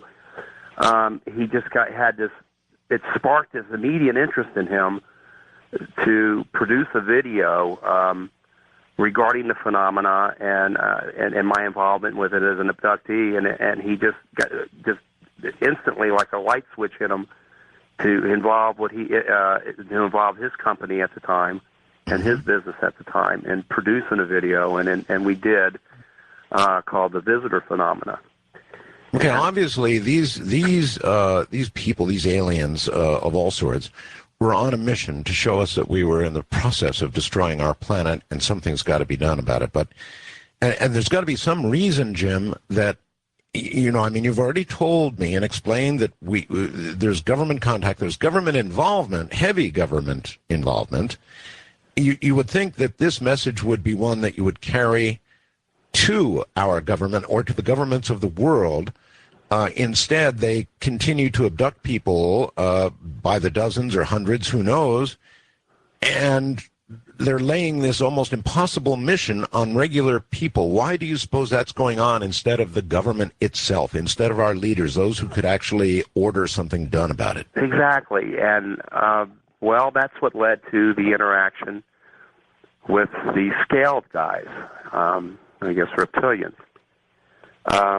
Because it was another earth-shattering experience I had shortly after the earth-shattering experience of the being on board and the mass abduction, everybody getting a lesson on the environment. And, you know how those people have those concave cuts or marks on their body that they talk about with abductees, like yes. Somebody's scoop marks? Yes, yes. Well, see, what I've seen is, I can't say all of that comes from that, but they put like a line in you. I don't know if it's a tube or a line. So like when you were looking at these Earth scenes, and I think that had something to do with because there's more to that what happened there too. It has, you know, I'm coming up with these points because I've been able to fill in gaps with, you know, researchers and why is this and why do people report that, and I think that's what enhances your or heightens your emotions to people when they do these mass abductions with the Earth lessons, so to speak, to be more gravitated to the beauty of the planet and to be, it helps to be more deeply saddened by its destruction, so to involve you more. timing on this thing has amazed me. They're numerologists. My voice would be heard. I was told 18 years later, having no clue that how could it possibly be this little guy, nothing like you said, not big power. Now here I am. You see what I'm saying? And I'm not self-proclaiming anything. I'm just this average guy. But to answer your question, I'm saying you were about to say something, because the reptilians were the ones that got into how they contacted the government and how they worked with the government and how the government failed and how now it's the average person that is getting the contact in that regard. So, in other words, they've almost given up on the governments. Well, they got another plan for them too. Oh, which is, and there's others who've mentioned this, and I think tried to do it. Which is, well, I probably should tell you how it went in sequence if you'd like to hear it with them, because it'll answer. I would, yes. I had a few months after that, what I call earth-shattering change and interaction with them. I was pulled another time, and this was the first time I ever laid eyes on, and there was other types of reptilians, so I never got to those species too. If you remind me later, if there's time, because there's others that look like kind of like snakes or snake-like fin faces and stuff. They're the ones that are cynical sense of humor, so to speak. But, yeah, these things have personalities and emotions, other than the Greys, which don't at all. They're just business. But I had gotten pulled, and the whole technology that they use to pull me, when I say pull me, that means, the abduction to get you from the technology to get you from point A to point B, being abducted, yes. Mm-hmm. was much more gentle, meaning that I heard the whirling, whipping sound, but it was slower in RPM. It was gentler inside my head. I felt the acceleration, but the acceleration wasn't to the point of, I later think that the beginning stages of that acceleration would be like normal G-force and you black out. Mm-hmm. And not realizing, I didn't know anything about stuff like that, but now that I've seen things, I think that's the beginning part of it. You black out and then you really zipped fast. But the G-forces were slower, more gentler, and I did black out, but there was something that happened that had never happened before. So now, like I say, these things were flowering experiences. I actually regained consciousness prior to getting to point B, which I was approximately a few hundred yards high in the sky, and I looked down to what looked like a field. It's the strangest place to pull somebody and then meet them. Was that the first time you had gained consciousness during transit? Yeah, and it's happened quite a few times afterwards. I've seen this huge giant ship that looked like they're collecting art. They're collecting every seed. They're collecting every plant. They're collecting every animal. They're collecting semen. Sounds a little ominous to me. And, again, that's. It's another thing. That doesn't sound like they think we're going to succeed. I think it's an insurance policy. Yeah. Yeah, I hope it is. All right. An obvious question, Jim, and a big one is, they're trying to help us. They've obviously, according to you, gone to our government and feel they've failed. They're going to ordinary people like you now. Yep. Why, Jim? Why do they want to help us? Why do they have an interest in us? What is it about us that even causes them to traverse either a great distance or even a dimension to help us? Why? You want to have a healthy suspicion of them, because they do have their own motives. And it's not just about us. It's about the resources that they use here, too, that they protect. So it works both ways. So their interest is somewhat selfish. Yes, but not totally. But it benefits all of us. Uh-huh. Do you have the feeling that they have our best interests at heart? Hold your answer to that. Okay. We're already at the top of the hour. Right, we're going into an extended live hour. Hold tight, Jim. From Manila, Philippines, basically the other side of the world, I'm Art Bell. Easily the most descriptive, detailed, recitation of years and years of abduction that we've ever had on this program. My guest is Jim Sparks. Now, those are the portals and numbers for you to come and ask a question. I've dominated this now for hours. It's going to be your turn shortly. I've got a few more questions, but if you've got a question for Jim Sparks, by all means, let's hear from you.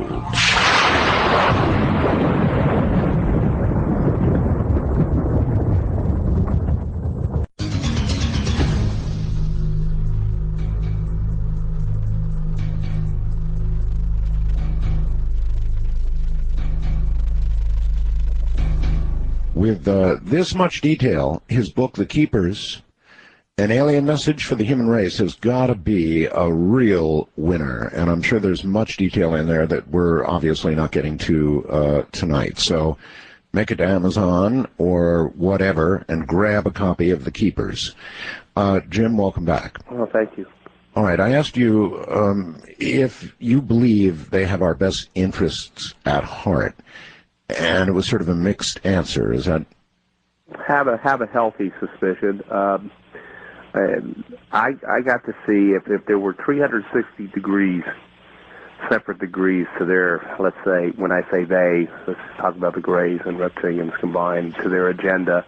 Okay. I got to experience firsthand 2 or 3 of those degrees.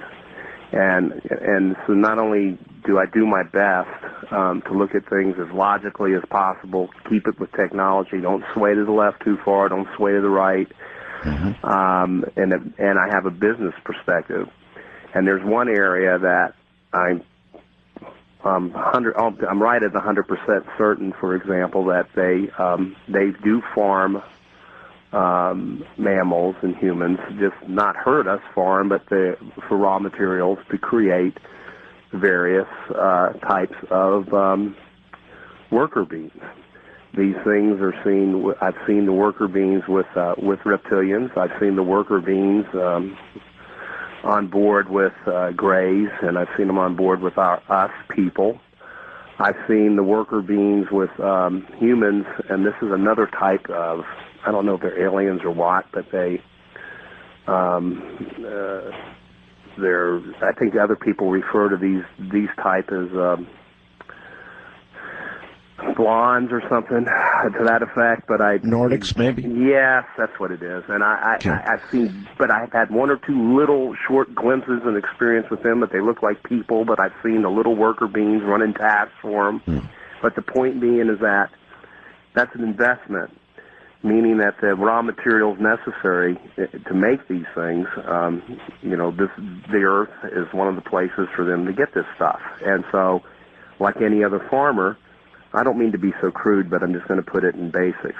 If you're a farmer and you have cattle, and your cattle are on pasture, and those cattle that's your livelihood, that's your life. And if they get sick, you're going to want to tend to their health. But if the pasture becomes polluted or dirty, you're going to do what you can to fix it. And if worse comes to worse, you may collect the semen and the ova from the best breed, store it, and then take it to another pasture, so to speak. Well, and occasionally a crop gets completely ruined and you plow it under. I'd rather not think about that one. I know. Listen, is it your impression that they have, as we define it, consciousness? Absolutely. Absolutely. And they have longevity. And I'll kind of touch on the longevity thing briefly, because there's a lot of things I've learned here in the latter years in particular, that, see, the problem we have as people, as humans, is that about the time we figure anything out, we die. It's a natural thing. Yeah. And then in the process, we do our best to pass it along to our siblings, our children. But, it's our nature, and when you think about children, and it's been going on for tens of thousands, if not hundreds of thousands of years, maybe over and over again, unfortunately, but they seem to have to learn things on their own. You can show them 100% of everything, and they may take your word for 20 or 30%, but still there's that 70% they got to... Almost always they have to go the hard way. Yeah. And it's like war. We do the same thing over and over again. Again, by the time we figure it out. See, these guys have had plenty of time to figure it out because they don't die. And if they do, it's probably rare, and they probably have a way of going on another way, but in the physical, in the flesh, not in the spiritual, with total consciousness. And given anybody, for example, any decent person, if they went on a couple of thousand years, a good person, say a good person went on 1,000 years, and then you could bring that good person back to this place in time and say, hey, gee, would you like to be a president for 4 years? Do you not think that good person with 1,000 years of experience under his or her belt would not make probably the world the best leader? No question. Now there's 6 billion of us. And, well, I can get into more detail on that later, but we got other problems that they see we need to fix first for us to even be here. But one of the... I'm sorry, go ahead. Well, that's right. Was there any sense, Jim, that was there ever any reference to a higher power, that they believed or understood there to be a higher power than even themselves? I absolutely, Art, I absolutely stay as far away from that as I possibly can. I understand. I want to see things flower and develop because there were periods in my life for many years that I was, quote unquote, very religious. I was in church Sunday morning, Sunday night, attended Bible study on Wednesdays and things of that nature. I don't want to say fanatically religious, but pretty much. And throughout all of this, I'm seeing things that don't seem to fit into my Bible, if I'm making sense. And so what I've come to, and without going into that too deeply, but I've come to this, that if there is a God, and I'll say there is, then it's humankind, and it's simple. It's humankind who puts a cap or a limit on God's creation. And so all these things that are around us and all these things that are coming from other worlds, is it anything to do with something spiritual? Is it anything to do with God? Maybe so, maybe not. And I just kind of, that's my take on it. So I stay away from that until it comes to me.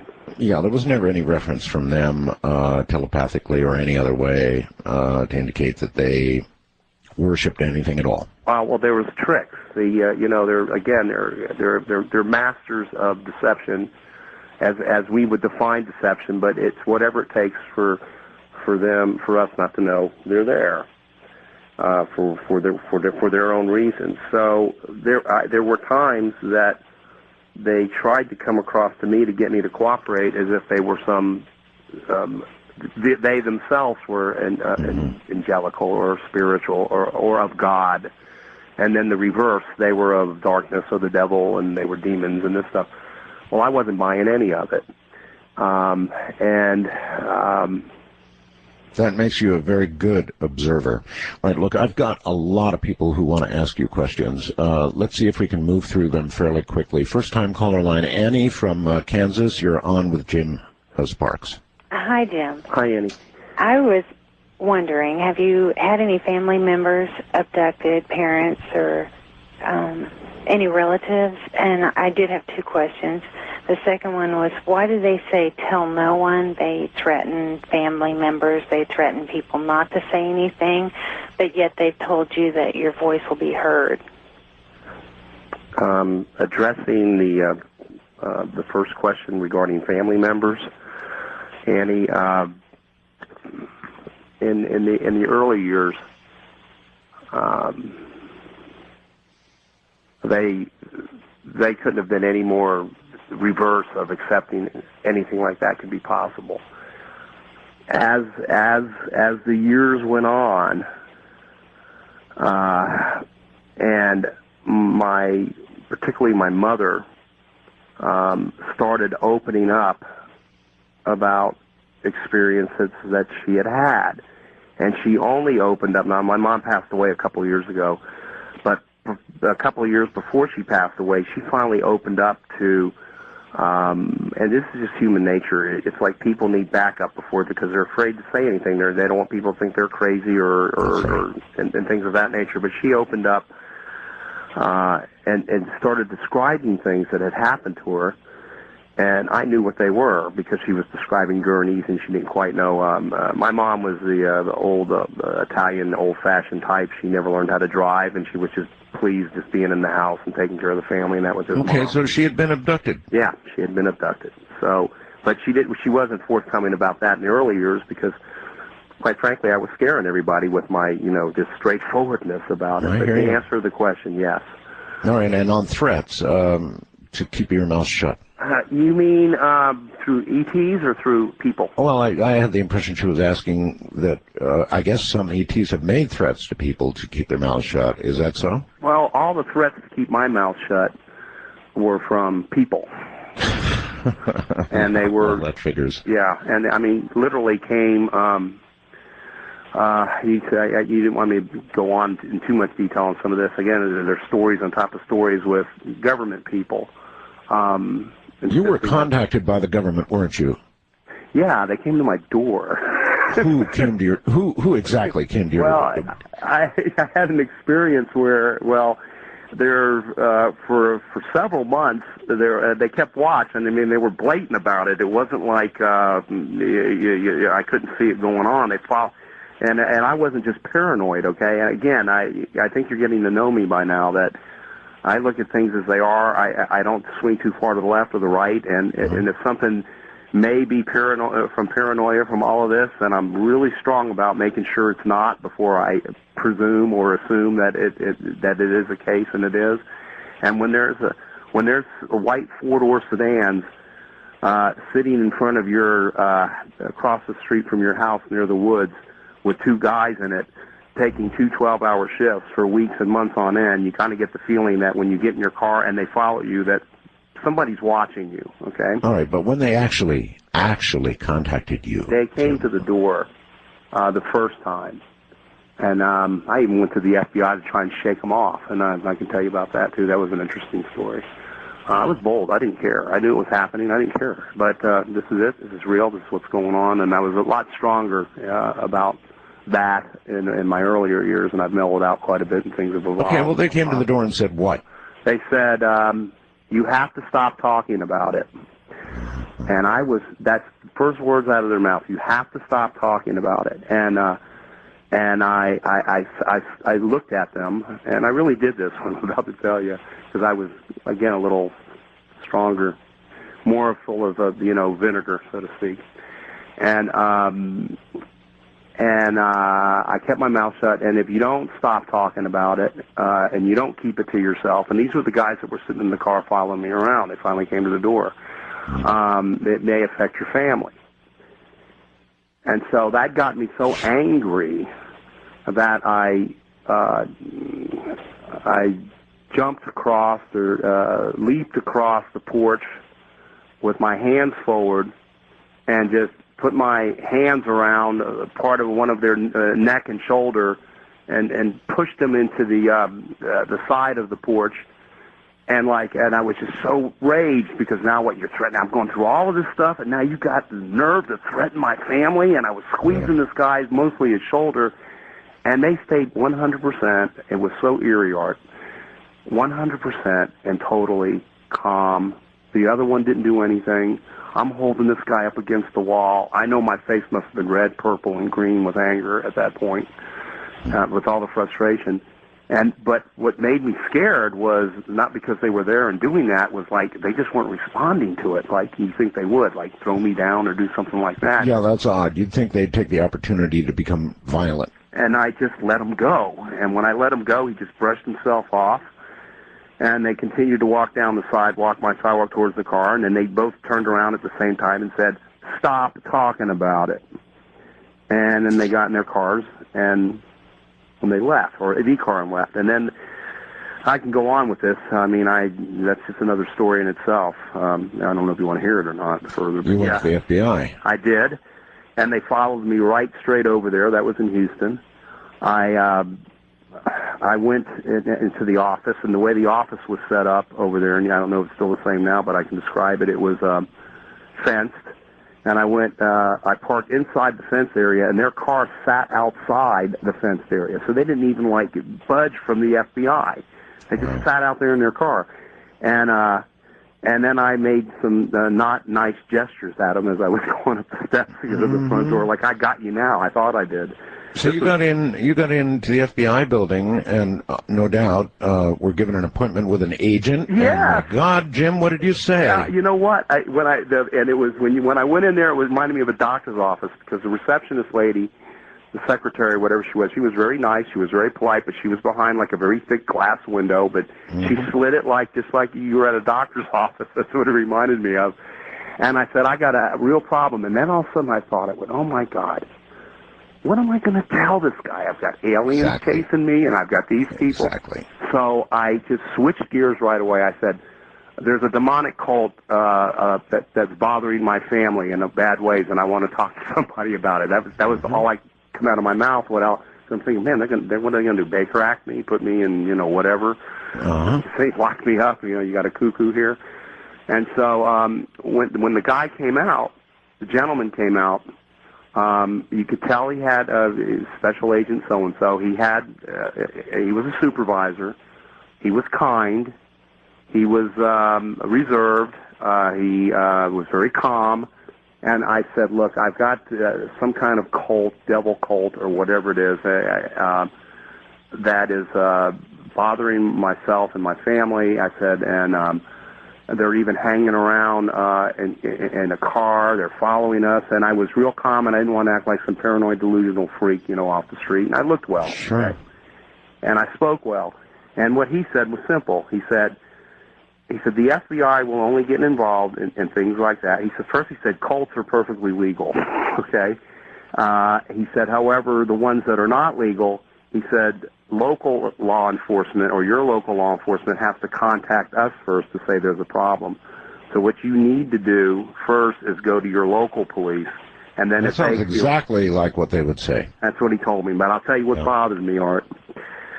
And he was nice to me, okay? And I felt calm, okay? So and this really bothered me. And look, I'm not pointing fingers at this. I'm not one of those that do that. I don't want to say government conspiracy. I don't want to say this because there's an answer for that, too, with amnesty, and I can get into that if there's time.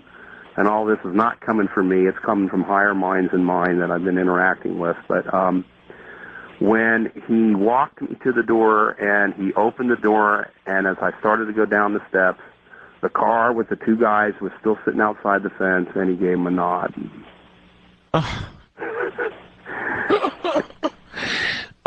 So, boy, that'd be enough to make you go home and jump into another bottle of tequila. Well, it was like I was coming to the point at that time, like, these things are going to happen. I'm going to get pulled whether I like it or not. I don't have any choice here. And I just came to the point, there's nothing I can do about it. So you're going to make your life back to normal as possible.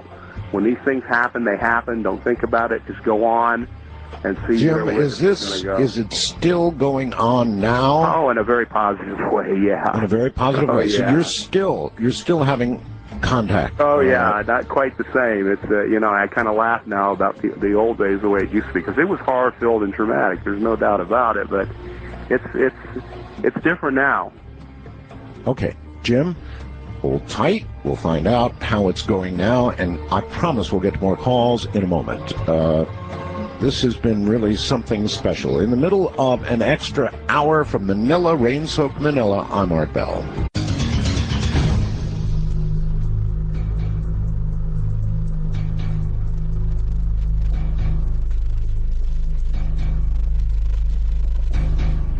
Once again, Jim Sparks. Jim, I want to get to the phones very quickly, but you said now it's so very different. Your interaction continues with them in what way? In what different way? Well, when I explain these things, I like to go into how they flowered. So the first step in it flowering in a different way was the fact that I always crabbed, yelled, and tried to get a point across these guys, like why can you never not just have a meeting like what we would consider normal on our terms, like hey, I'm coming, knock on the door, or do something like that. So anyway, and that was a request I had for years. So when the first time they honored it, it was different, but it was positive. I was, and I didn't know it was going to happen. I was driving, and it was Estero Boulevard down in Fort Myers Beach at the time. I was in Florida.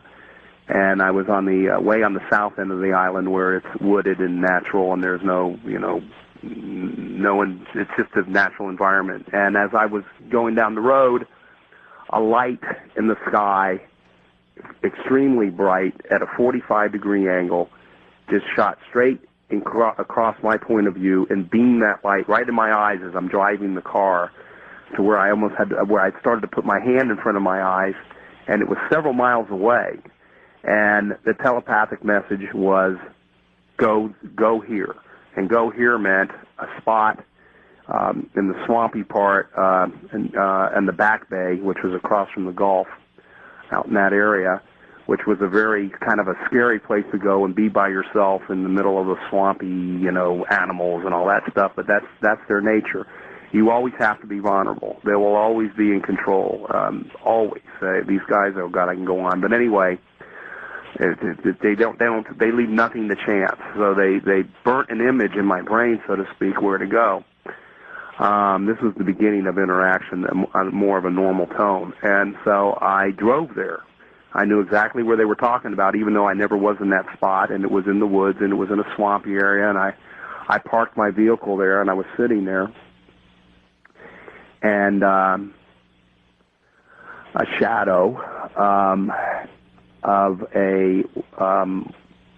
about 30 foot in diameter, round, circular craft. The shadow I didn't even see where it came from the sky. I just saw it hovering over my, through my windshield over my car, and it was no more than, when it stopped, it just slowly descended, quiet, not a sound.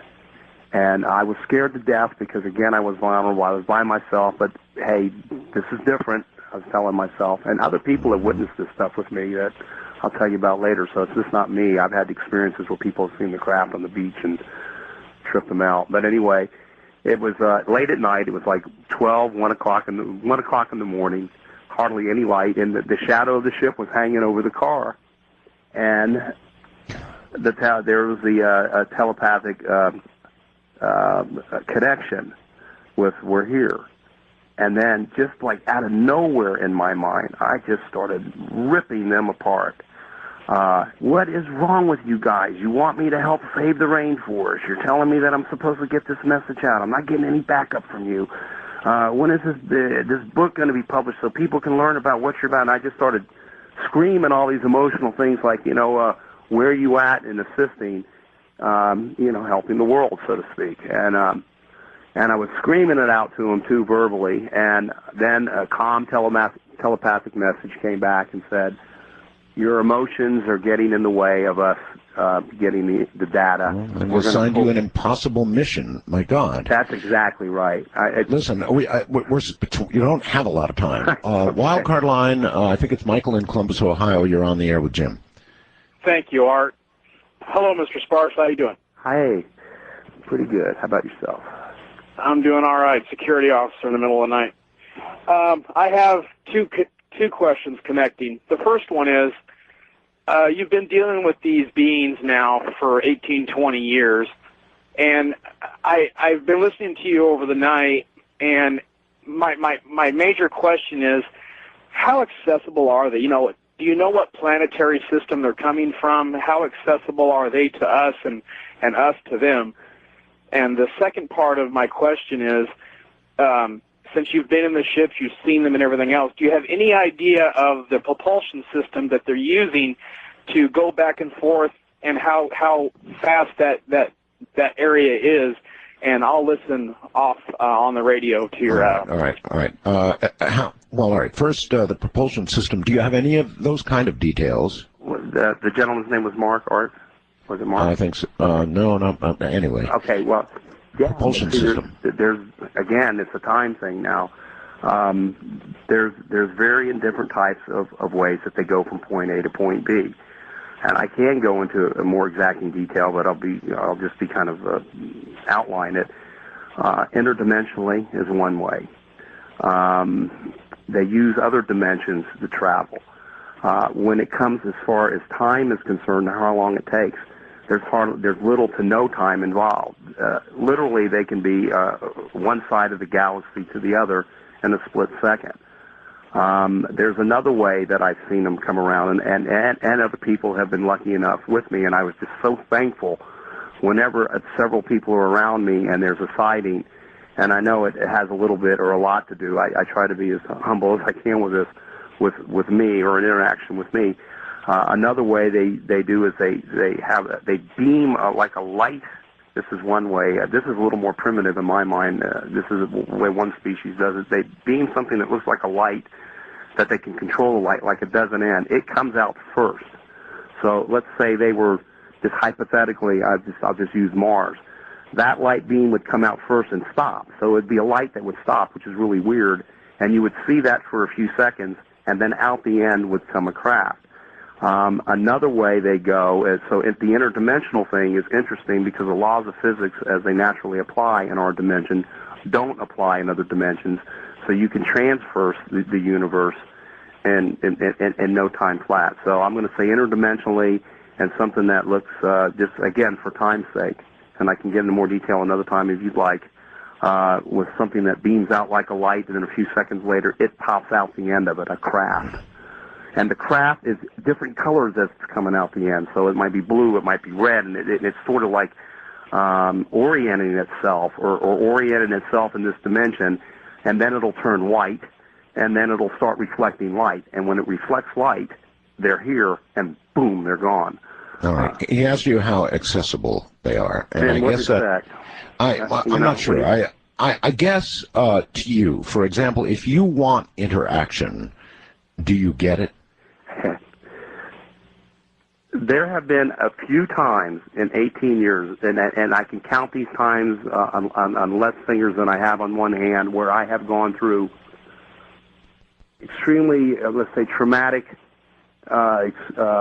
experiences where to be helpful for the phenomena and educate the public, and they within a few days they're here.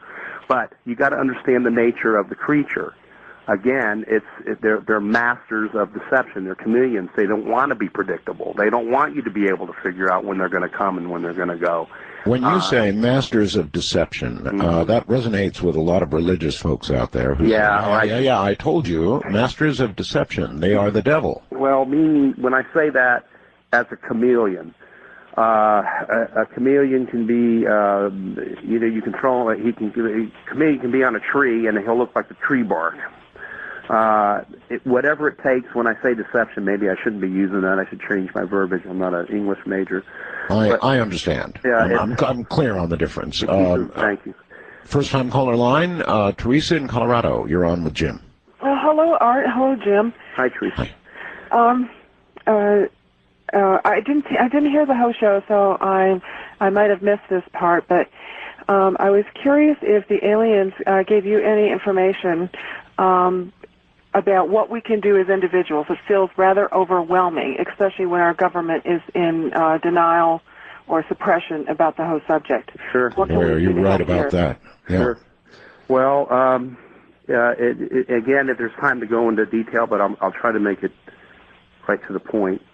Amnesty is number one, meaning that an amnesty bill, meaning that there are those in the government, I know for a fact, that want to come out and come forward about the phenomena, about their relationship and interaction with these beings. And the reason they can't come forth because, as we all know, there's been a lot of death, dying, and suffering to keep this stuff secret. We know that. I know. You sound just like Stephen Greer now.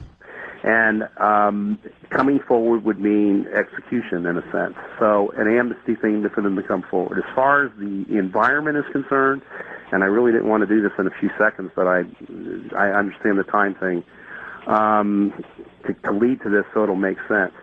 There is a chance.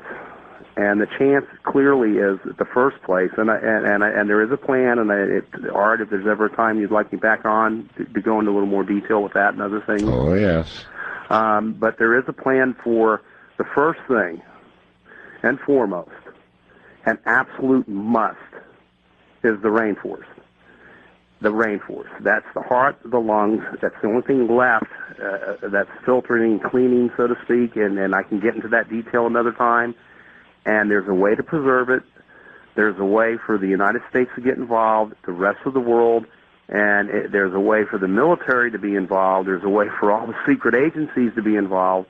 Jim, what's happening with our rainforest right now is that they've built a road through it. Bad idea. Because now the poor people, and you can't blame them, are burning the rainforest down. They're planting crops. They get exactly 1 year of crops, maybe 2 at the most. Then they've got to go further down the road, burn more of the rainforest, and my God, Jim, you can see it from satellites in orbit. You can see the rainforest burning. Well, so here's what you do. I know we're running out of time. I didn't mean to cut you. I'm sorry. Did you finish the statement? Just to give you a hint. Well, I finished my statement. Yes. Just a hint on one of the things that can be done. Why are those people? This is coming from again, let's say higher minds. I don't want to say bigger minds that can simulate more data than we can, and understand it and process it, come up with solutions. Why are those people doing that? You have to ask yourself. To survival. So, what would it take for them to be somewhere else? Money. Okay. So, if for example, silly, and you know what, and their business practices that were related to me seem so silly and stupid. Like I said, some of the things they talk about are so corny, but then I start thinking about it, and over weeks and months and sometimes years, and I go, man, that's the answer. Because let's say I'm a landlord in Central or South America, so to speak. I've got I control 500 million acres of rainforest. I'm just making something up, okay? Now, this is my land, okay? I'm the government, I'm this, I'm that, I'm whatever.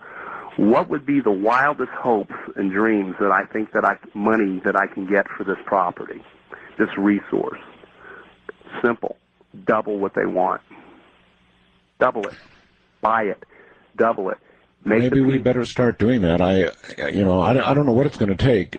It's going to take probably, Jim, some kind of crisis. Our government, I don't know about other governments of the world, but the American government operates from crisis to crisis to crisis. The problem is that when this environmental crisis gets to that point, that tipping point that the scientists say we're close to, it'll be too damn late. East of the Rockies, Donna, you're on. Donnie, you're on from Missouri with Jim. Hi, Art. It's an honor to speak to you.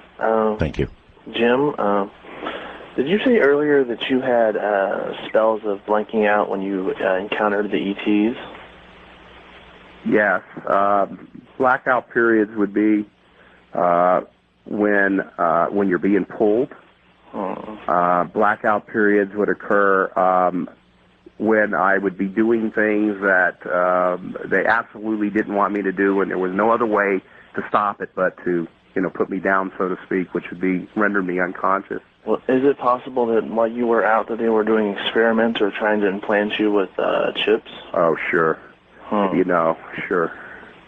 Well, that's not good. No, that's not good. Have you been tested? Have you had any MRIs, that kind of thing done? Well, I was having headaches that I thought were unrelated, or I was getting migraines at one period. I don't get them anymore, and I never got them most of my life, but there was like a 6-month period where I was literally getting migraines. I went in for an MRI, and when the physician came out that looked it over, he noticed that there were round balls or nodules in my nasal passage near, the right deep inside there, like 3 of them. Mm-hmm. And look, I don't get over dramatic. I don't get over scared. I don't panic. I don't this and that. He says, I'm not quite sure what it is. I think it's benign, but he says, I'd like to keep an eye on that just to see what they do, like to see if they grow or whatever. They just look a little strange to me. So this is what I came to answer that question. I don't care. I don't want anybody to find anything. If it meant something for people to look and it was really that important and I made a decision it was okay down the road, fine. It's not that important to me. it might help maybe for credibility purposes or what have you.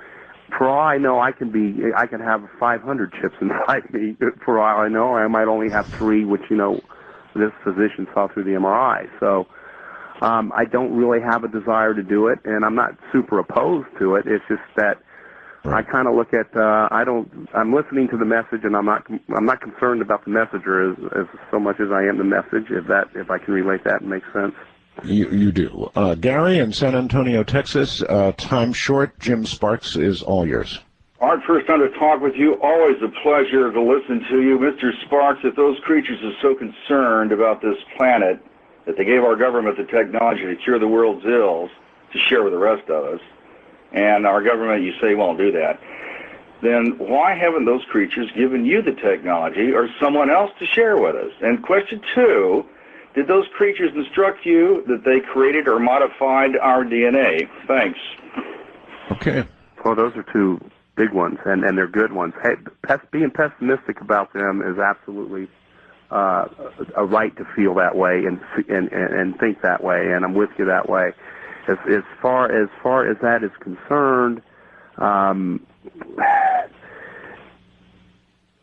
that's what I don't want to be a self-proclaimed mouthpiece or spokesman for this thing, but it's turning out that the road seems to be leading in that direction. Yes, I do have information. Yes, I do have data. Yes, I do have plans. Yes, I do have their ideas. And this evening, it looks like I'm not going to be able to get that across to you. But yes, there are plans for the average person. All right, so you're aware of technology. You know, you have some of their technology. Yeah, and I've seen people. I've seen it another time, another show. But if it's possible, I can tell you about people, the human beings that were gifted with the ability to create something that. And I've seen it with my own eyes because of the contact I've had.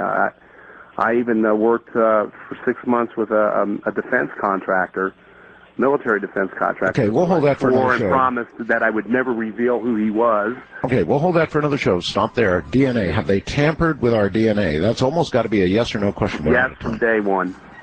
Yeah. Yes, from day one. From day one. Jim, I don't know how to thank you for being here except to plug your book for you, and I'll sure do that. Buddy, thank you. You're welcome, Art, and I really appreciate the experience with you. It's an honor, and I look forward to more. We'll do it again, my friend. Good night. Good night, Art.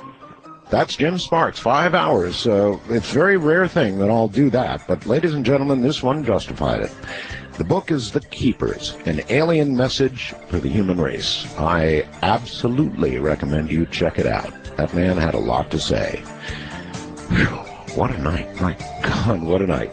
Ladies and gentlemen, this is just half the weekend. I'll see you tomorrow night from Manila in the Philippines. Night-night.